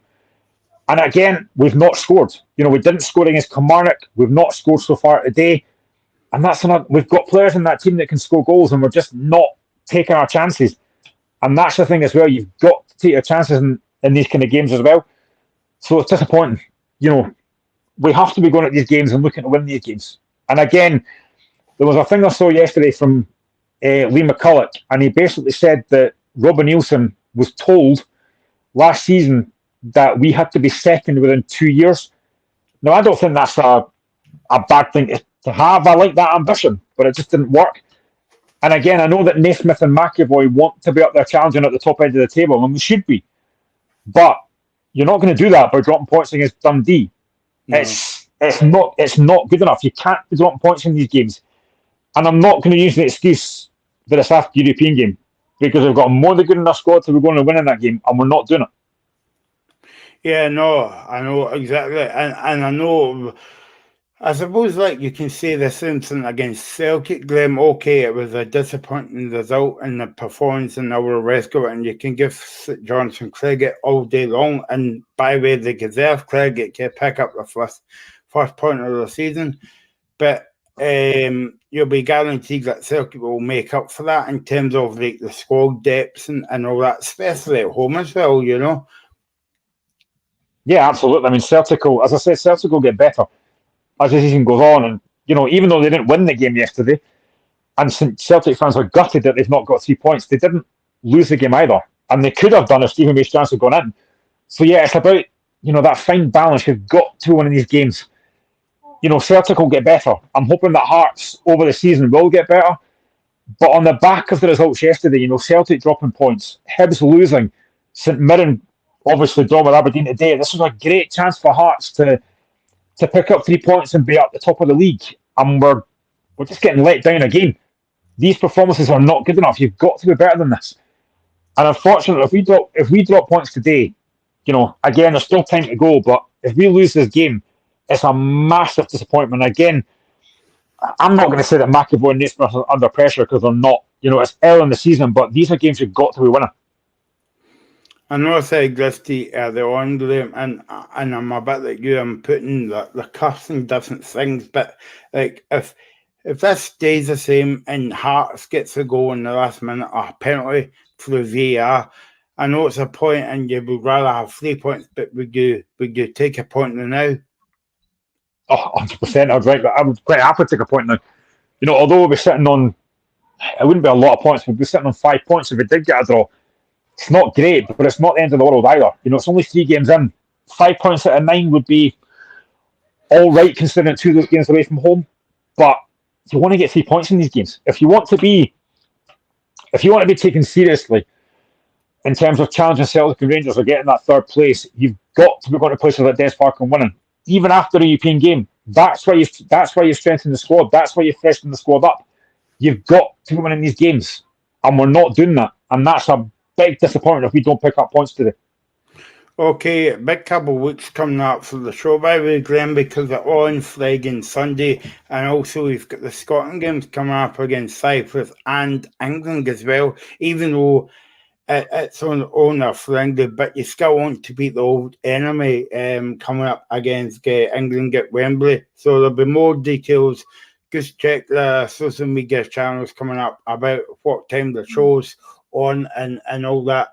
We'll be on for most of the games and also next Friday as well. And also, Graham, a few weeks' time, you'll be sick of looking at my face. I know you say that already. But we've got the European games coming up, so we're going to be on full time. Not full time, but you know what I mean.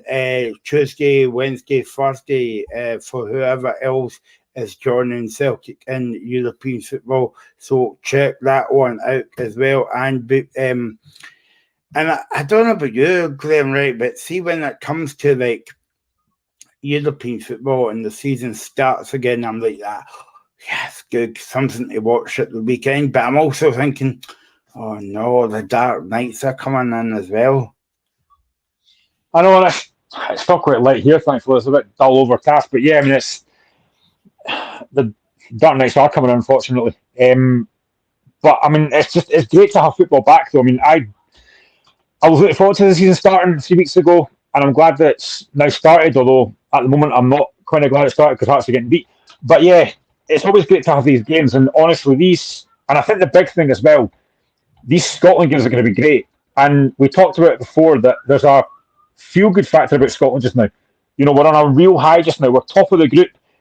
Every chance we're going to Euros again. I think if we beat Cyprus, it's pretty much done. And that England game, you're right.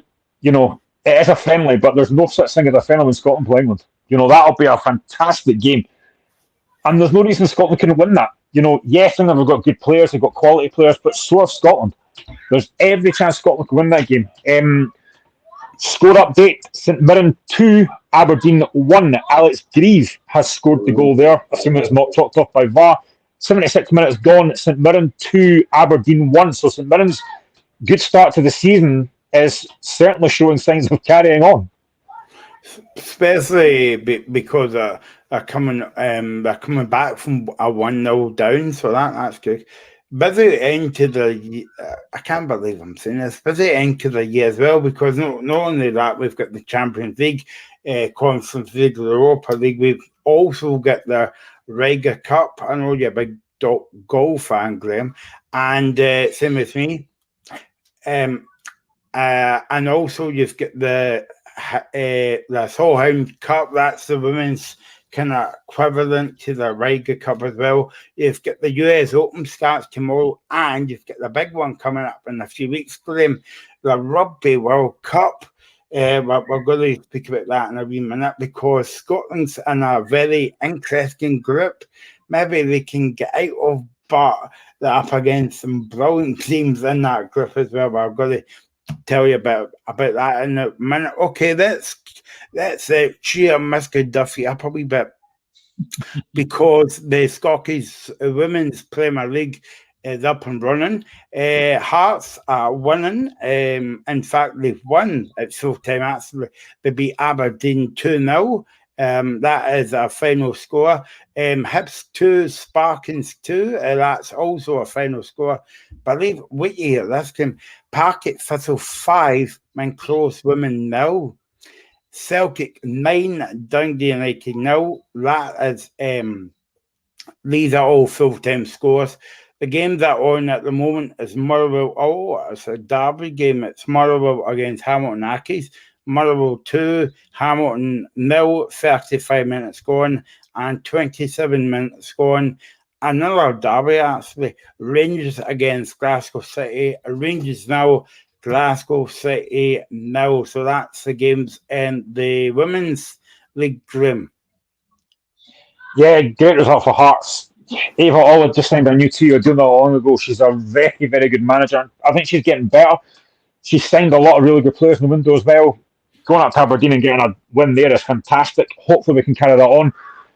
But I do still think it will be obviously between Celtic, Rangers and Glasgow City for that title, unfortunately. They're just, I mean, you just said there, Celtic winning 9-0. I mean, that's just mental. I mean, some of the scores in these women's game are just crazy. It's the same as last season. But I do still think that'll be it'll be between those teams, and Glasgow against Rangers is a massive, massive game.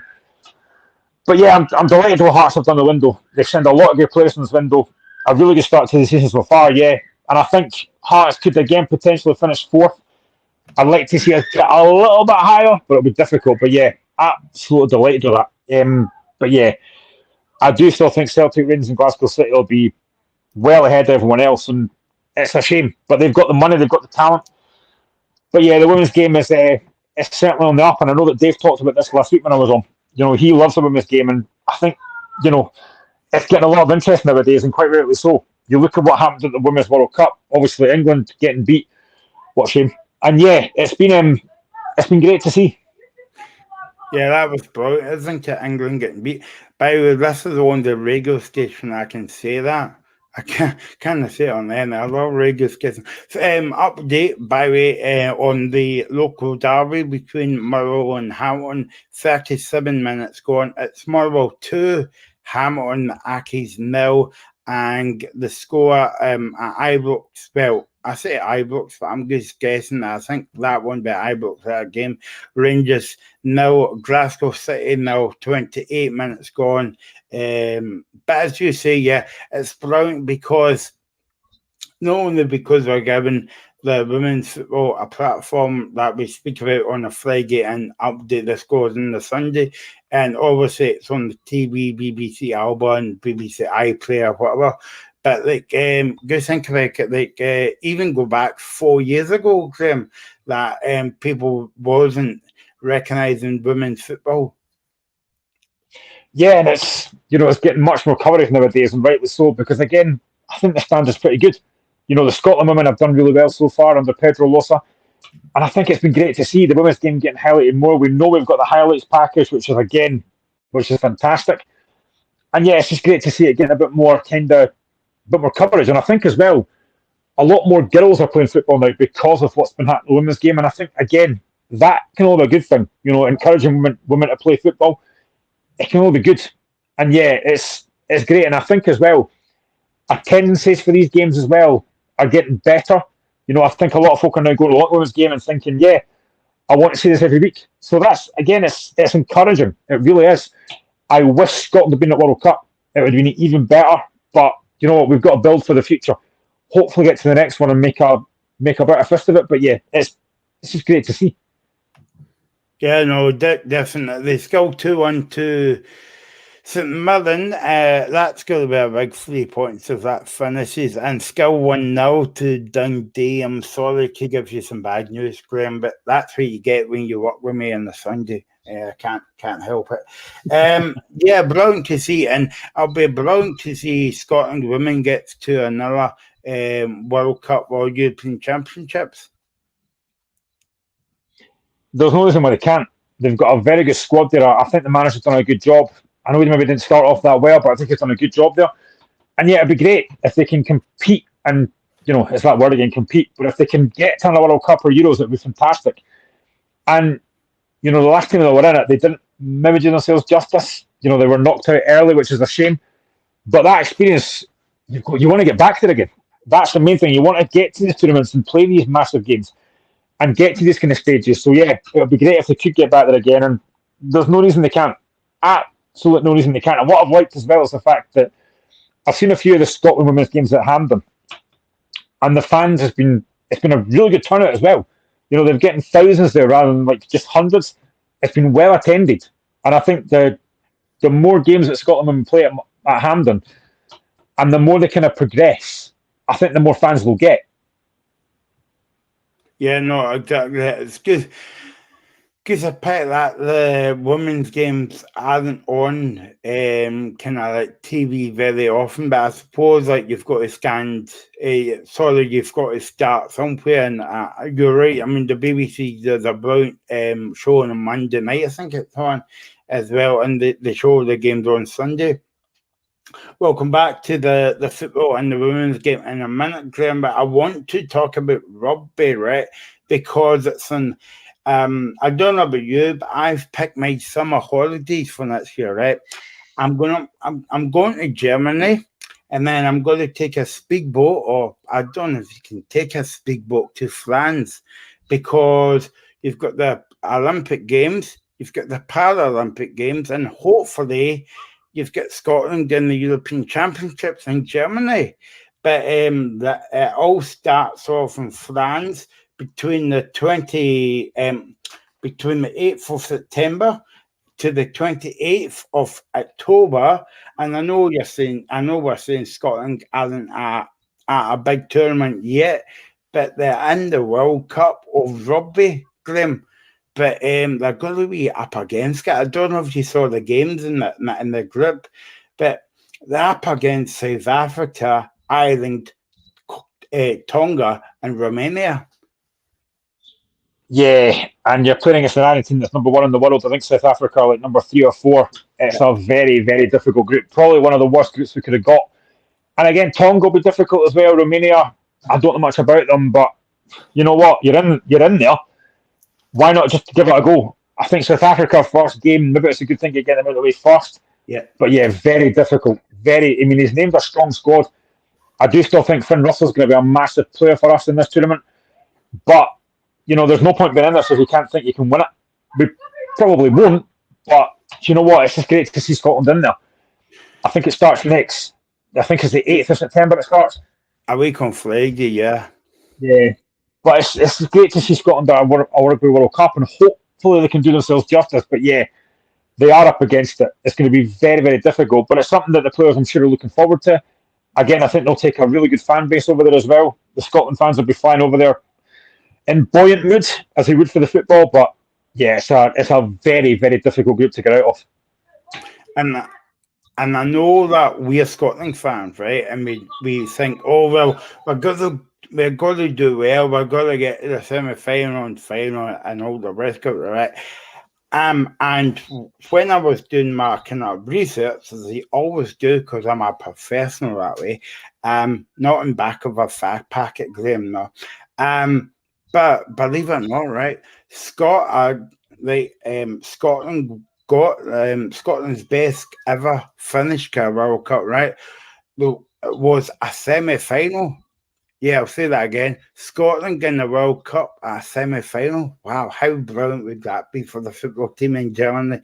Fat chance of that. Hey, 1991, they got the semi-final of the World Cup, Grim. Yeah, I'd be great to see doing it again. It's probably unlikely, but like I said, you've got to try and aim high. Nobody thought St Johnstone would go to Celtic and get a draw. So you know what? Why not? Let's just think positively. We can do it. But yes, it's going to be very difficult. I mean, South Africa first game. I mean, if you could win that, what a chance you give yourself. But of course, Ireland in that group as well. The top dogs, very difficult. Scotland did beat Georgia in the warm-up game yesterday. I don't think it was overly convincing, but again, it's a warm-up game. But, you've got to give yourself a chance, and if they can do well, if they can do themselves justice, you want to make it so that teams are scared to play Scotland. You want to make it, people are thinking about Scotland and thinking, actually, this is a tough game nowadays. Maybe in the past, people looked at Scotland and thought, this will be easy. You don't want that. You want teams to think when they play Scotland, this is going to be a very hard game. And I think we can give these teams a test. I think we'll beat Romania. I think we'll beat Tonga. But those 2 games against South Africa and Ireland are going to be very tough. Scotland, believe it or not, they're 5th in the world, Grim. When I was looking at, I think that very hard to believe. But I mean, they had a decent Six Nations campaign this year and also last year as well. We're ahead of England, if I'm right. I'm sure they're about 7th or 8th or something. So yeah, I mean, it just goes to show. I've just talked about there the fact that people look at Scotland and think they're not a great side, but there you are. Look where we are in the world rankings. We're a good side. I think Gregor Townsend's done a good job with that squad. Finn Russell, as I said, is a great player. He will probably carry the hopes of a nation, but there's other players that can do a job as well. So it's going to be, it's going to be a massive occasion. It really is. And I think you've got to look at that ranking and think there's a reason that Scotland are where they are. They're a good side. We're a good side. We can compete with the best. We've shown that before. So, yeah, we can go there in confidence, but it's tough. I'm not going to lie, it's going to be tough, but we've got a chance.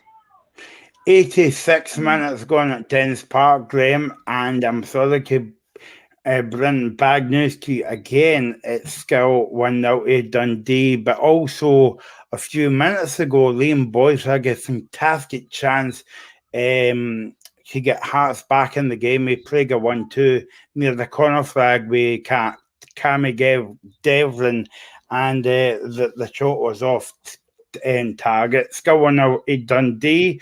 A minute to go at St Mirren Park, and there might be about 4 or 5 minutes aggy on at the end of the game. I'm not sure. St Mirren 2, Aberdeen 1. That would be a big win for St Mirren, Graham. Huge, especially going to go down to a very good Aberdeen side. That would be a massive 3 points if they carry that on, and I think it would be as well. They've been 9 points out of 9, which is incredible for St Mirren. What a start they've had. What a start Robinson's had. They'd have looked at this game and thought, again, Aberdeen coming off the back of a difficult European game, although it's a great result for Aberdeen. Could they maybe take their eye off the ball a bit? Could this be a game we could take 3 points from? And so far, it's working out. And again, they had the goal disallowed as well, so they could have even been further ahead. But yeah, this would be a magnificent 3 points for St Mirren if they can hold on to that. Even if they don't, even a point, it's not a bad start. It'll be obviously they want 3 points, but a point's not bad. But yeah, it'll be fantastic for St Mirren if they can hold on. And I think at the moment they're looking reasonably comfortable. I don't think Aberdeen are creating that many chances, but yeah, what a result that would be, and what a start for Stephen Robinson.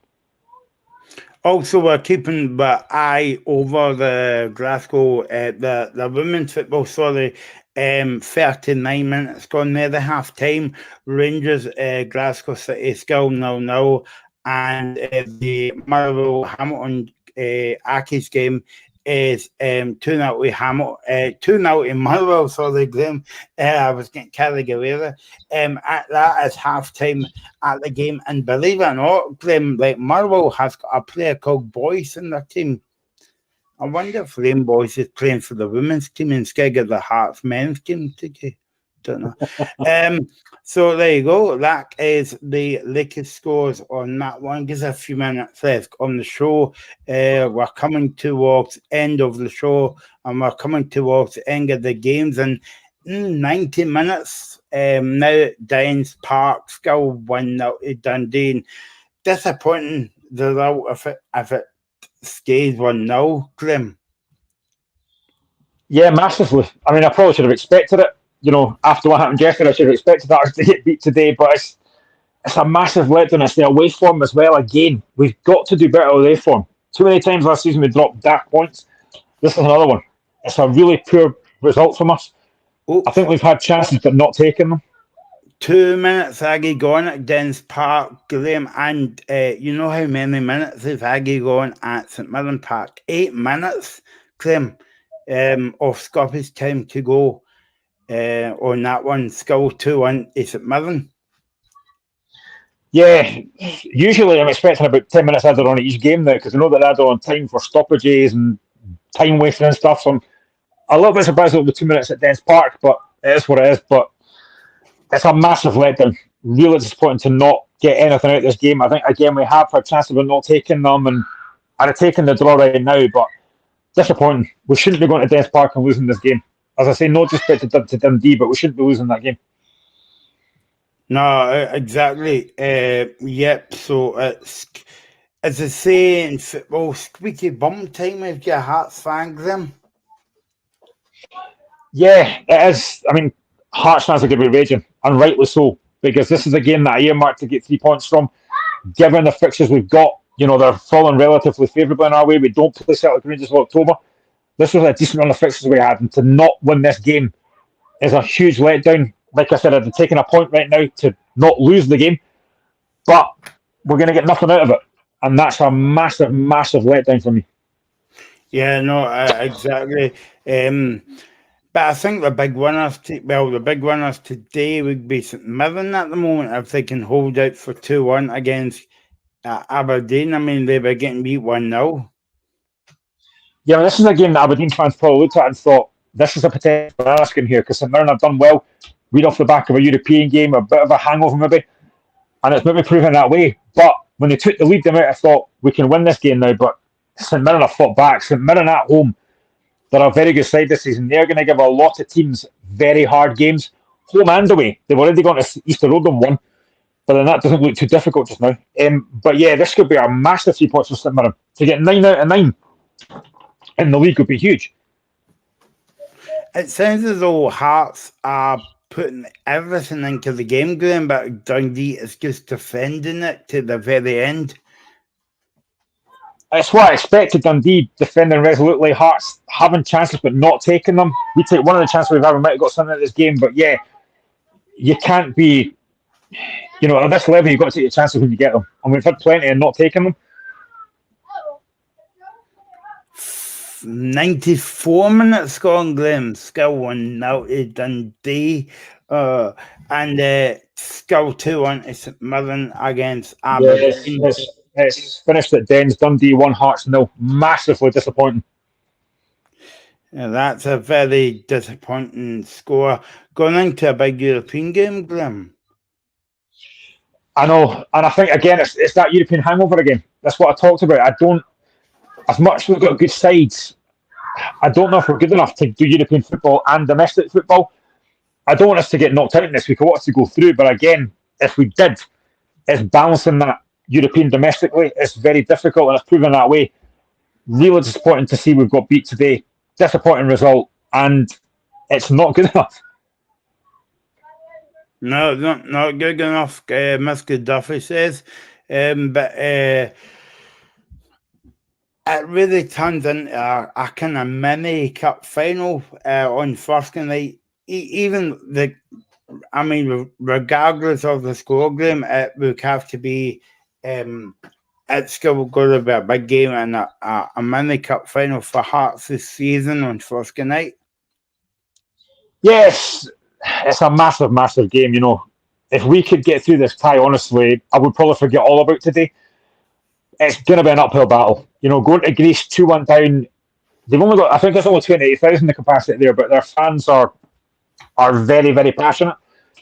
But we know what to expect. We saw what they can do in the first leg. I didn't think they were that great. They've got decent players, but not absolute quality. We've got a chance, but the first goal is going to be crucial. If we can get it, we've got a chance. But if we lose the goal, if we lose the first goal like we have done today against Dundee, it's an uphill battle.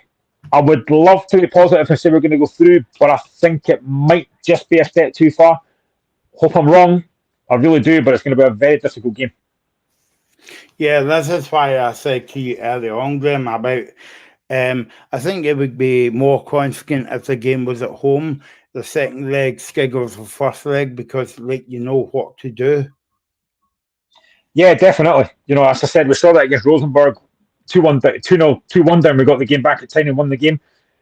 I think we could have done that again, honestly. I really do. If we were behind, I think we could have won it. But yeah, it's going to be tough. There's no doubt about they are a good side. It's going to be very tough, but we know what the carrot is. We know that if we get through, we're in the Conference League group stage. It's a 90-minute knockout. We know what to expect. We know what we can do, but it's going to be very difficult. It really is. I'm not having a great day here because Hearts have lost. Liverpool are 1-0 down to Newcastle, and Van Dijk's just been sent off. So it's not been a great day for me so far. And there's a VAR check at the St Mirren game. Graham Clancy that way, Tiffin. A handball on the edge of the St Mirren penalty box has been checked by VAR. It looks as though it hit off Alex Gogix's arm. So there you go. We're deep into stoppage time here. And there might be a few minutes already gone because VR checks takes about half an hour, so they might actually check this one. While we're waiting on that one, right, we're going to check on the women's football, and it is Motherwell and Hamilton. Go 2-0 Motherwell against Hamilton, and the other game today is Rangers against Glasgow City. Still half time, still 0-0 on there. I think they're still checking this handball check at St Mirren Park. But anyway, that's all we've got time for today in this busy show. Thanks for listening. Thanks to Graham. Thanks for all your comments. And we'll see you again next Friday here on The Locker Room.